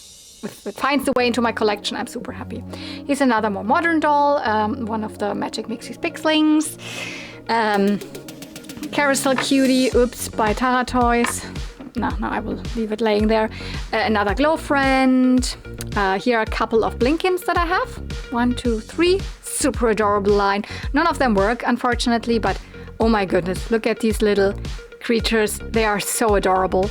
I definitely want to have more of them. So, and then these two Snuggle Bums here, also really, really recent gift from Trödel Mama. Oh gosh, I love them so much. I have like styled the hair a little bit. This one has gotten a little like hair clip in her hair. Little, it's actually a very big hair clip. She came with something similar like a little crown, but this is actually just a cute hair clip that I got from Mikuru. And now it has found even a place in my toy display. So Blinkins, Snuggle Bums. I also put the little Snuggle Bums figurine here. Those are actually original My Little Ponies. They are by Bullyland. They were licensed like toys in the 80s from this German company Bullyland. There's more of them. You maybe saw them up there. Also one of them. So yeah, I went a little more in detail with this shelf because there's a lot of things that have, you know, changed, and I have like displayed them very differently.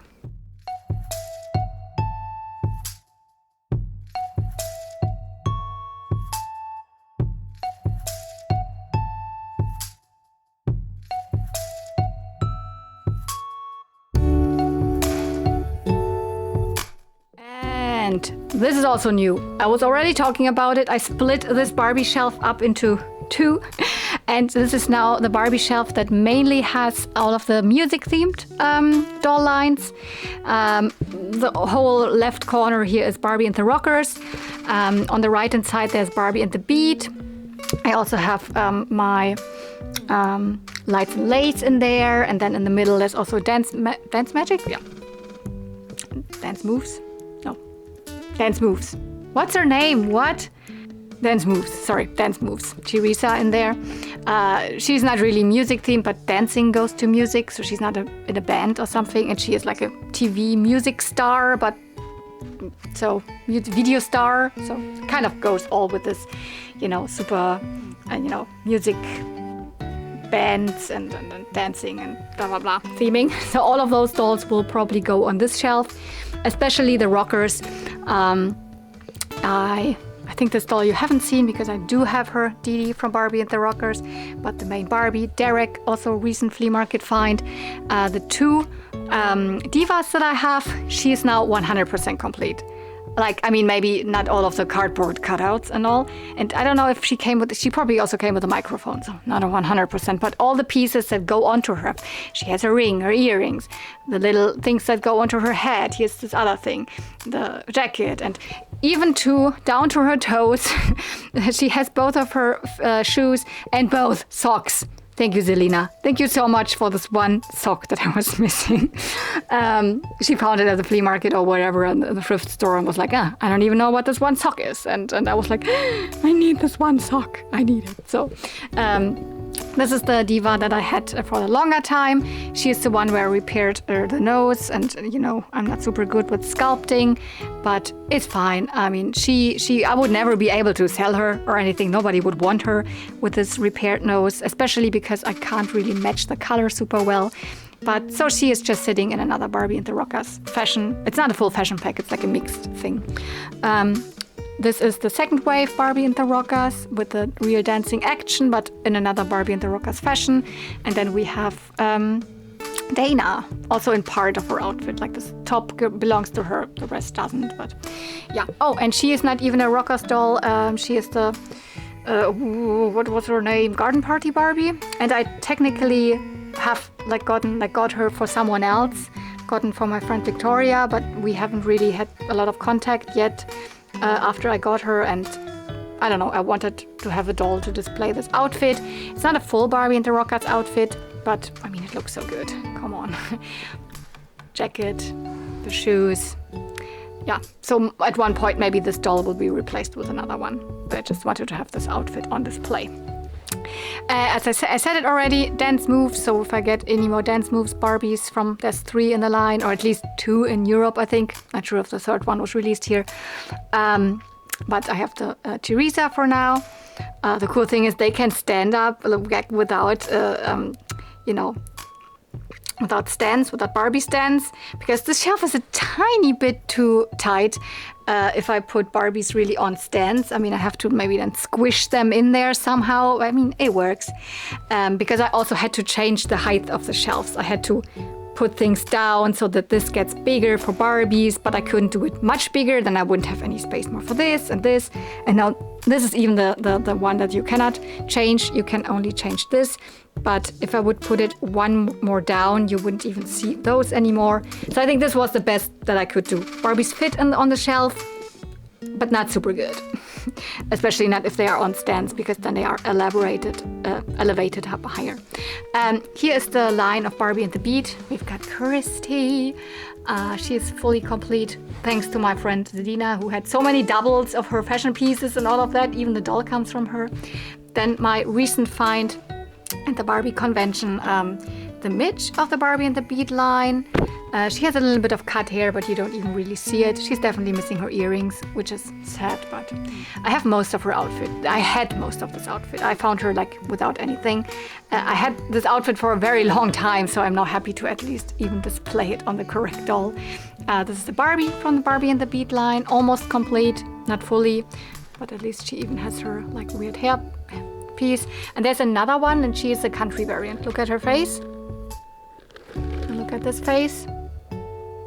They look different. She's the prettier one in my opinion. She looks a little weird. And I have her in part of another Barbie and the Beat outfit. And yeah, as already said it, lights and lace. Love this doll line. Also not released in Europe, so very sad. Oh, and a weird Barbie phone in there because, I don't know, I just put it there. And this cool Barbie fan club embroidery patch. This used to be the shelf where all of my fakey and glow-in-the-dark toys were on. This has just moved one down below because this was where my She-Ra was displayed. What you saw at She-Ra is now in my bedroom. So this is where all of my little fakey elephants and glow-in-the-dark fakey ponies and stuff like that are now, you know, it's kind of the same display, just like one shelf down. On the right hand side, actually, I have a couple of other dolls. I have my one and only Gem the Holograms in the back there. It's not a line that I plan to collect any further. I don't even have an outfit. I would like to have an outfit for her, a real Gem and Holograms outfit. But yeah, not too crazy about the dolls. I know they are the competitor line, or technically the original Rockers line, and then Barbie and the Rockers just, you know, heard of that, and I was like, oh, we're going to make a competitor line. So technically, Gem the Hologram is the original, and Barbie and the Rockers is the knockoff, you could say. But I highly, highly, highly prefer Barbie with the Rockers over Gem the Holograms. I just, yeah. But so it's not a toy line that I need to get concerned about high prices and all of that, because I don't really plan to collect them anymore. I have a couple more Sindys here. Oh, and the Barbie Rap and Rockin' Barbie McDonald's figure that fell down. This is Imani, but she is implemented into the Sindy line at this point. Here we have a Sindy from the Crimp and Beat Sindy, and I have another Sindy from this, I don't remember what this, Cool Jeans or something, where her jeans would change color. This is not her jeans, this is her original outfit, but the jeans is not the original ones. Yeah, so Sindy is mostly spread all across the collection. Some of them are here, then some of them are there, or one of them at least. Then there's this older Sindy up there, a Sindy fashion pack up there. So Sindy, I don't have a dedicated Sindy display because I do not actually collect Sindy, but I do like her, and whenever I come across one or it is in a lot, or I get it as a gift, I will keep it. So concerning these elephants, not a lot have changed. The bigger ones in the back, some of them are glow in the dark, not all of them. The small ones here, most of them are glow in the dark, but also not all of them. I mean, they're fakies. They're just, knockoff toy lines. Super cheap. You saw also one on card. But I like them. I don't know, it's fun to collect them because you mainly find them for super cheap at flea markets and all. And I never pick them up if they are more than €1 or €2 or something. I would never pick one up for, I don't know, 5 or 10 or something like that. I was like, no, thanks. They're not worth that. They have horrible hair. The ones that have nice hair I have probably are the ones that I have re-haired. Like, I don't know, this one here. But all of the rest, sometimes you touch the hair and it just falls out. So, and then I have my lovely little, glow-in-the-dark fakies here. That it's been a while since I found one of them at the flea market, but yes, almost all of them, apart from this one in the left here. So the ones that you find that have rainbow hair, those don't glow in the dark, but the ones that have a single hair color, those are all glow in the dark. So this one on the right here also doesn't glow in the dark. This even has a different hair texture. I think there the hair changed color or something.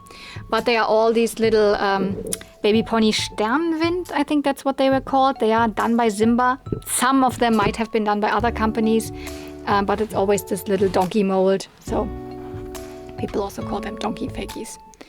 I call them glow-in-the-dark fakies, or even the German name was for them was like, I think, baby pony Sternwind by Simba.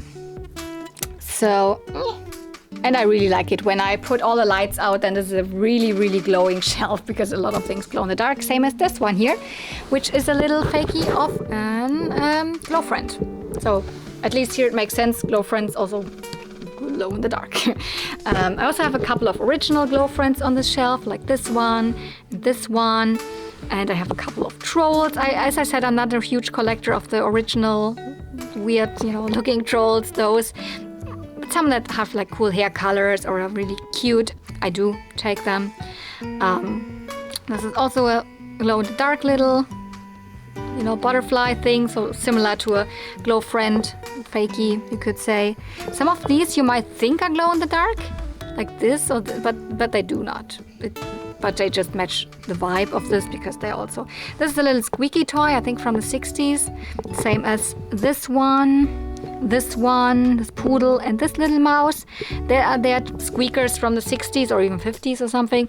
I do not collect this stuff, but if they are in the right color and, weird, bold, like neon, then they can go into this shelf. Oh, these two like bigger donkey fakies, or I don't know, are they more like giraffes or whatever? They also glow in the dark. Love them. So, what else do I have on here? Yeah, this is a McDonald's...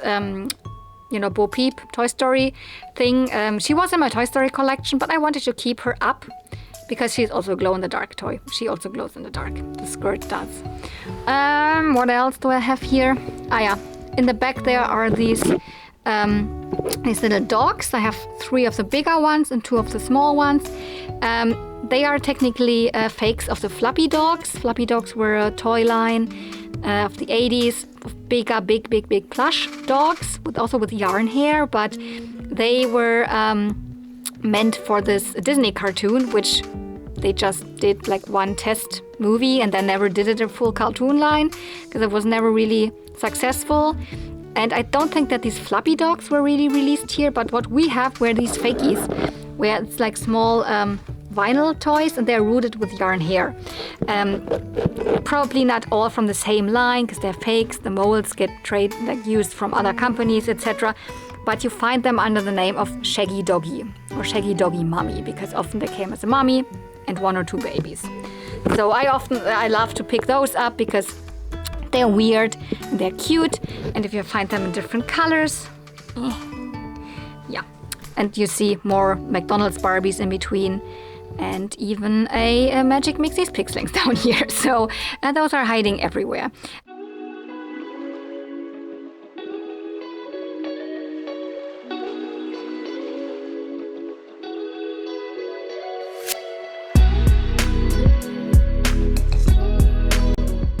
Down next to this shelf, there's my Petra shelf. I know I should technically dedicate another display space for my Petras other than the small little cabinet that's also really dark, because I actually really like collecting Petra. Recently I have gotten really much into collecting this line. It is a doll line from mainly Germany. She is a Barbie competitor, of course, from way back, as long back as the 60s. I collect more the ones that are from the 80s and 90s, with especially this face mold. So this is my childhood Petra here. Exactly, this is the one I had, and this is the one I played with. So this is my childhood Petra. And if I find some that are looking a little bit different, so here, because the faces always look very similar, but this one doesn't have bangs, she has other bangs. I think this is California Petra. It might be the one that I had, because I remember this bathing suit and she looked very, very similar. So I had not just this one, I had also other Petras. Then in the back there's Flower Petra, and some of them I don't know what Petras they are. But some of them, that are different enough, you can differentiate. This is the Mexico Petra, for example. It's not her original outfit. She had a completely different neon outfit. The smaller girls here with a different face, those are Peggy. This is Petra's sister. And the guy in the back there, this is Fred. This is her boyfriend. Although way back in the 60s when this doll line was introduced, and they were of course all looking very, very different, Fred was not introduced as Petra's boyfriend. It was actually Petra's brother. So they were a trio of 3 siblings, Fred, Petra and Peggy. But I think especially in this era where there's also these Petra babies here that are very reminiscent of the Hart family babies, and then Petra and Fred were more shown as a couple, so as a married couple or whatever. So I guess at this time it's her husband. They have changed it around. Here we have a couple of more glow-in-the-dark things, the Night Star Peggy and the baby from this Night Star line, with a couple of the cushions there. So I love Petra, and I'm very sure at one point I need to shift things around and find a display space for Petra, because let's face it, this is not gonna hold a lot more Petras. Cherry Merry Muffin. This has also changed. I'm pretty sure you remember I had 3 shelf risers and Cherry Merry Muffins just simply sitting on them. But now, as I have taken this Cupcake Cafe playset out of this shelf, because it used to be part of this very neon fakey shelf, but it is technically a thing that belongs to the Cherry Merry Muffin doll line, though not really to this scale of dolls. It was actually for the miniature dolls. But I mean, it's the same toy line, so I thought maybe I'd try to put this on the same shelf, and it kind of works. I don't have that many Cherry Merry Muffins.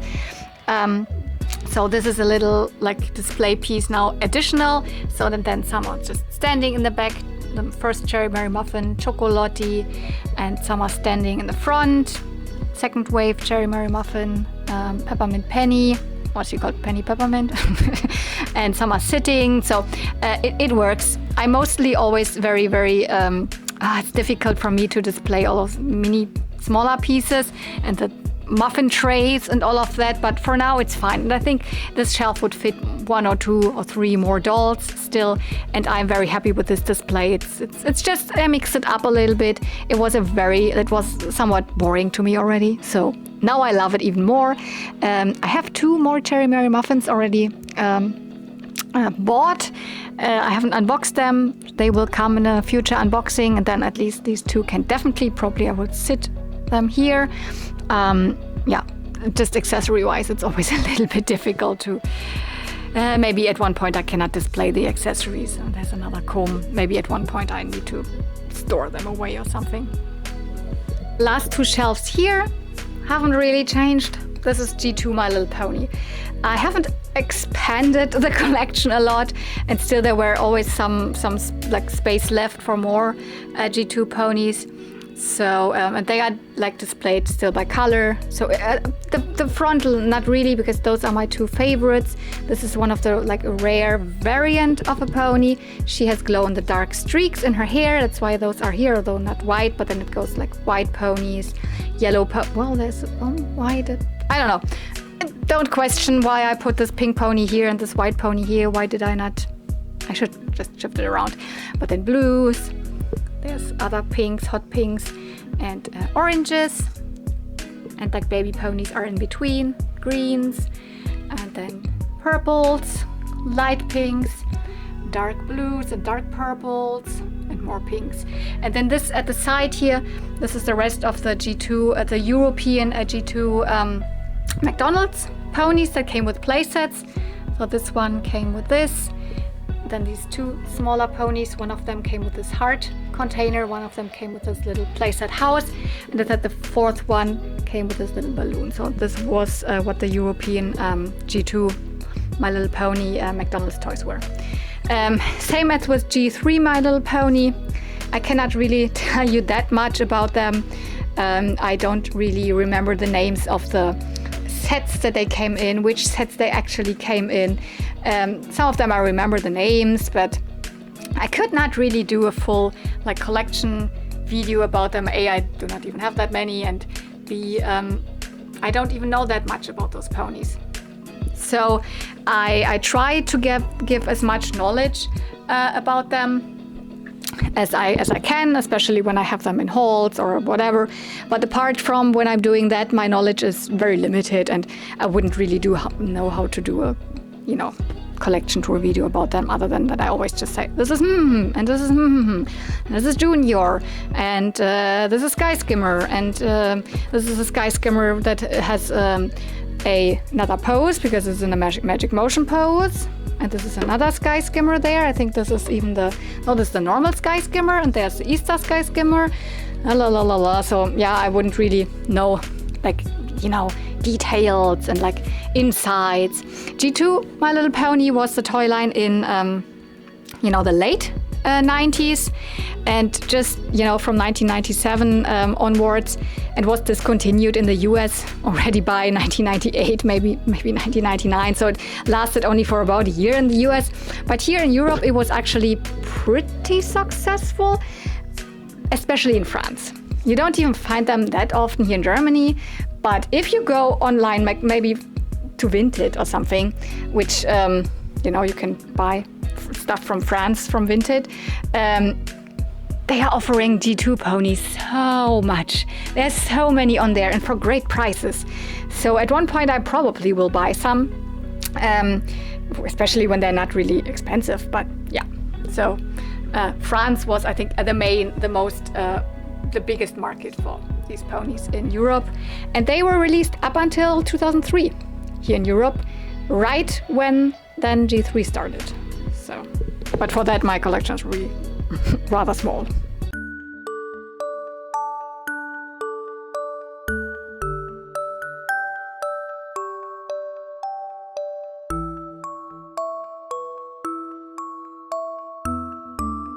Okay, ladies and gentlemen, we're at the last shelf, which is technically it's two, because it's my corner shelves. Those are very difficult to display sometimes toys in, because they are kind of round and in the corner. But I think I managed to really like them now, because for a while some of these shelves were like here and there, and then I changed it up and I still didn't like it. Right now, some of the shelves are my favorites. For example, this little unit here, I think it's very similar to what you saw last time. I just have added probably more dolls, because there's my Strawberry Shortcake dolls in the back with their little animals. There's a little bit of Rainbow Bright, but not a lot. I mean, I could technically put those now into my new Rainbow Bright shelf. I haven't even thought about this. But then there's vintage Care Bears. So I do not have a lot of the Care Bears plushies. I try to focus more on the Care Bears little posable ones. So these and maybe some other things. I think this used to be a magnet. And then there's other strawberry shortcake minis down here. So all that's down here is like these miniature, you know, toys, those miniature little figurines. There's also another one from Rainbow Bright.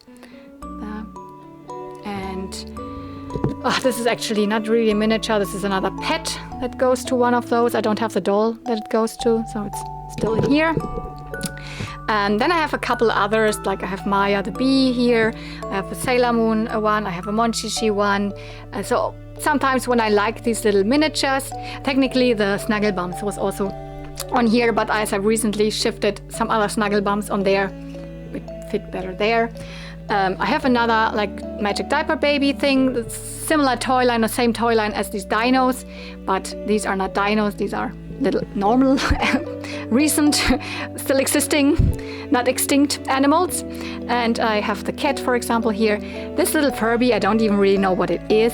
As I said, I'm not really collecting Furby, but when I found this, I was like, oh, that's actually interesting. And then for a while, people told me, oh, this is like from a game. So like from a board game, but none of the pieces really match this one, so I still don't know where it comes from, but it's here. And it's a little bit by rainbow colors because, you know, you have Care Bears, that's really obvious to do. Here it starts with more like the not so rainbow colors, like beige, like grays and browns and all of that, and then it goes a little bit blue from here, but then, you know, here's the oranges, and then it goes into the yellows, green in between, because I mean I have 2 rows of Care Bears.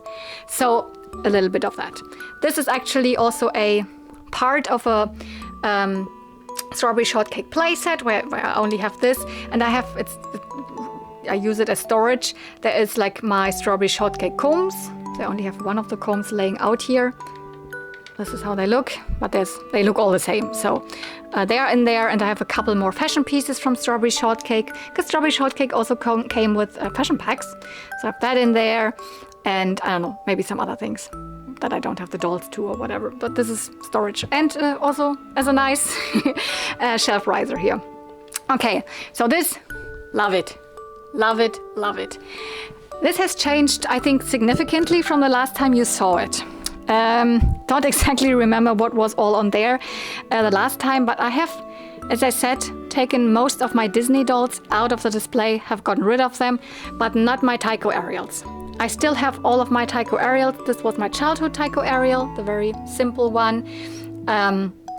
And the other ones are, you know, from, 2 of them are the ones with the very, very long hair. And I mean, she has cut hair, but she's still super cute. So Tycho Ariels, love them. Love their faces, especially the ones, not the very early Tycho Ariels, but the ones with these faces. The ones with the, oh God, stars in their eyes. And I mean, those are like to die for. So this has become a little bit of a mermaid meets dinosaur shelf and some other creatures, but because way in the back this is all mermaids. Even there's another Magic Mixie's Pixling. This is also a, you know, fishy mermaidy girl, so she fits there. Then I have my 2 My Pretty Mermaids here, a toy line by Hasbro/Play School from the early 90s. I would die to get more of them. Love them. But then there's also a seahorse, you know, from Ted Marvelous. This is Sea Hearts. Yeah, this is from, I think, from Breyer. Really cute, matches the vibe on this shelf super, like very much. But then there's also like dinosaurs, like darling dinos, bigger ones. There's one bigger one back there, smaller ones, and super small ones. And also this is a Little Miss dinosaur, a very weird one. I wish I would find more of this line. But also then there's more modern little dinosaurs that go to the Cave Club line. This one. Not all of them are dinosaurs, but like prehistoric animals. Let's say it like this. This is a saber-tooth and stuff like that. Oh, this little Triceratops. This is so cute. It's another darling dino. So the darling dinos are from the 90s. But so that these are from like just a couple of years ago. And then right in the middle, I have my 3 Hatchimals Pixies Riders. a toy line that I've just recently kind of discovered. They're also new. They're by Spin Master, and I have all of them are from flea markets, and I have now 3 of them. So, and they're in the middle there, and behind there are 2 more McDonald's Barbies. So, oh, I should not talk about this one. Here's a pony. No, that's not a fakey pony. That's you cannot like consider this a fakey whatsoever, because it is also done by Hasbro, which is the same company that did all of the My Little Ponies. But it is more related to the Cabbage Patch toy line. So this is a oh my goodness, no, I don't remember the name. It's not one of the Crimpen blah blah blah ponies. It's one, oh, what are they called? I will put it here. It was a little like toy line of horses that are more in the style of, you know, Cabbage Patch Kids, though not plushies. There were also horse plushies of Cabbage Patch Kids, but I have only 2 of them. They are bigger than ponies, and I don't never really know where to display them, so that's why I haven't gotten more into collecting them, although I think they're very, very pretty and cute. So I would like to have more, but yeah. This is another little doll line. I have more on this shelf then. She's called Little Secrets. This was a Sweet Secrets. This is a Little Secrets. And behind her there is you know, Shaven Fun Ken's shaving cream. And then I have a couple of things dangling here because I never really knew where to put them. We have another cutesy fakey Monchichi, one of those, you know, clippy guys. This is a cute colored McDonald's Furby. And I have a popple, which is not a pocket popple, but it is a popple that is actually a pocket. Because pocket popples are on this shelf. This is a pocket popple. This is a pocket popple. This orange one. Those are the same toy line where I had a couple of plushies up there, but these are the ones that I would like more actually to collect because they're way smaller. And yeah, they're called pocket popples. You can, put them in this pocket there. But this is technically also a pocket popple, although it's not called a pocket popple. It's a real, you can see, it has a real zipper. It's a pocket. It's a little bag. But it is also in the shape of a popple. It's so cute. I have even a Funko Pop popple here. What else? This is still miscellaneous. I haven't changed it around too much. There's a lot of the Little Secrets in the back there. They're kind of strapped to this box. It's actually another Littlest Pet Shop box. This I need to change. I need to change it. I haven't really done that yet because I have changed so many things around, but this I haven't found really the time and the energy, and not really a good idea yet. Then I have my 3 Betty Spaghettis there. It's not a toy line that I'm super into. I don't have nostalgic feelings for it, nor was it like before my time or anything. It's after my time as a child. So it's more like very late 90s and then early 2000s. But I like the look of this toy line, and now I have these 3 original real ones. Before that I had a couple of 1 or 2 or whatever of McDonald's ones up there, but I've exchanged those for these real ones, and that's enough. I have a couple of representatives of this toy line. That's fine, but they are very, very nice colors, like neons and very like bold colors. So I really like those. So that's fine, but I don't need any more of this toy line. Maybe a hand or 2, because some of them are missing hands or missing an arm. Something like that, yes, but not full dolls. And then in this on the shelf, there's also a couple more of this Snugglebums toy line. So, you know, this toy line here, which are these little guys here. I have here one of the, you know, this bumblebee, this little caterpillar, and this another bumblebee there, or yeah, probably both bumblebees. Those are more or less like the pets of the Snugglebums, so they are considered snuggle bugs or snuggle pets. And yeah, I like them, but I don't have a dedicated space. They are kind of meshed in with all of that.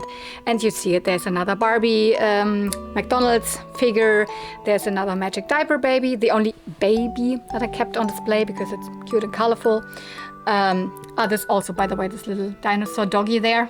This is also from the Snugglebums toy line. Another Little Secrets in there. So a whole bunch of different things that at least go together very well by color scheme.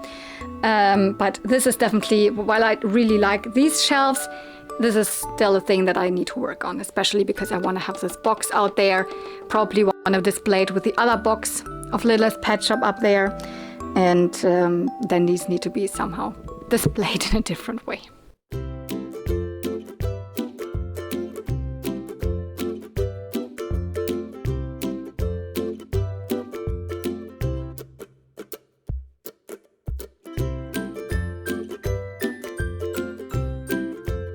And what's above this?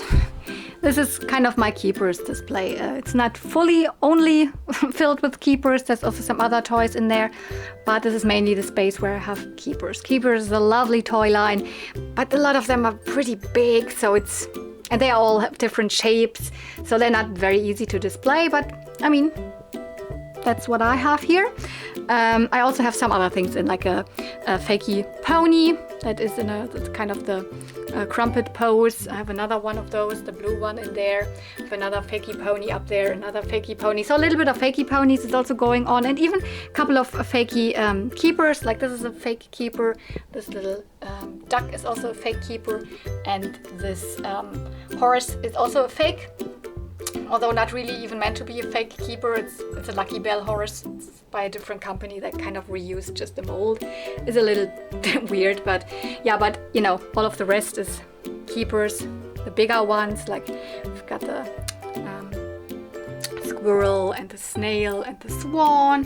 I added, but I've never showed it, I think, in any video, the penguin here.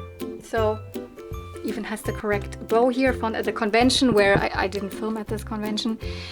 The small horse, the small ones, the baby keepers. I mainly have wave 2 keepers. The wave 1 keepers are pretty hard to find, so mine have all of the glittery eyes and the long hair. These weird guys in the front they're belonging to the bigger size keepers. Those are finders. You always got one finder with those bigger size keepers. For some of them I have like accessories, like the brushes, where I have a bunch of, you know, brushes and a couple of keys. Mostly I have them, you know, hanging here, so they're not always with their specific keepers. There's another finder there. They're a little bit by color, like displayed here by color, with the, you know, more red and pinks here, then a lot of, you know, purples, and here it's more of the yellows and light blues. And yeah, other colors, also pinks again. The bunny, I have added the veil finally to a Joyful, the bunny. There's a smaller bunny. Then we have here the two, these are the bears. This is the dog behind, the big dog, the small dog.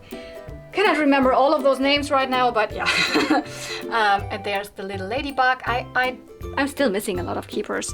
Also ones that I would like to have, but I already know that it would be tough to display them. But yeah, this is how I display my keepers currently. And then at the top, this is where I have all of the horses that I have. I mean, there is another mold of horse keepers that I don't have any of. But this is all the same mold, you know, diamond. This was the first one on the right, and then they released in the jewelry line and jewelry keepers line and the music keepers line the same horse, but in different colors again. So this, then there's the pink with yellow, and there's a yellow with pink. So, and they have also some of them have different hair colors, especially this one has pink hair. And the other ones have all like pink and purple hair, and the original one had just purple hair. And in the middle, there's another one of those fakey Keepers horses. So this is kind of the same style as this, where they don't have a saddle that opens up to store little things. Those are like a separate toy line, though they kind of reused parts of the Keepers mold. I don't know. I consider them still Keepers fakies, and there's way more colors of those available, but you know, they are big. You might think, can you not squish them together and make room for more up there? No. This is max. It's at max capacity, the shelf up there, because, like, you know, they're standing in the back, they're already like squishing together with their butts, so there's no more space up there. But I like how I reuse the space, at least for these. And as I said, there's another official toy line, official Keepers line of horses that even have a different mold. I don't even find them so cute, so I do not desperately need them. But yeah, Keypers space is tough, but I love this toy line.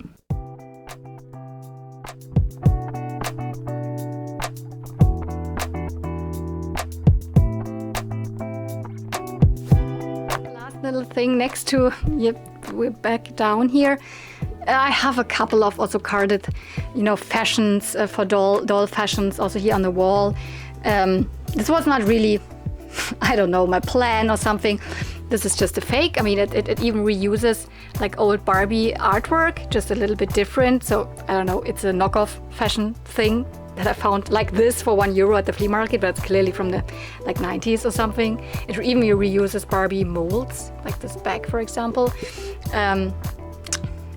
Yeah, then I have an older Steffi Love fashion pack, and I have an original Stacy fashion here. So I don't know, it probably will not stay like this. It's just, I wanted to display these and that's why I have them right now. Okay, something that I probably shouldn't forget about. I think in another toy collection tour I forgot it completely, but underneath my couch table, I have these white boxes and they are filled with Barbie fashions. They are like in order by what it is, like mini skirts, wide mini skirts, shorter mini skirts, tight mini skirts, and all of that.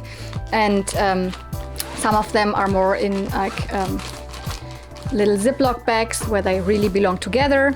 So I don't know, this is a full outfit. When I have the full outfit, a full fashion pack outfit together, then I keep them like this. But very often I just have 1 or 2 pieces or something. Then I have them, these are the long pants, and these are very sleek, slim dresses, and these are play suits, and these are like coats and stuff like that. Or this in the middle here is all Ken.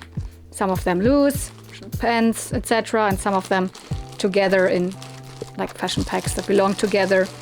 This is my skipper stuff. Here is like the bags, or the head pieces, like heads especially, or I don't know, whatever. Here's in the middle, this is bigger size dresses and short sleeve and long sleeve and all of that. So this is how I have my Barbie fashions in order. And I mean, you cannot say displayed because you don't display them obviously, but yeah, so. And then I have a couple other boxes to the left. This one is a box where I have like vintage Barbie fashions in, like 60s fashions. Don't have very many, but I have a couple of them. And then here, this box has all of my double Barbie fashions.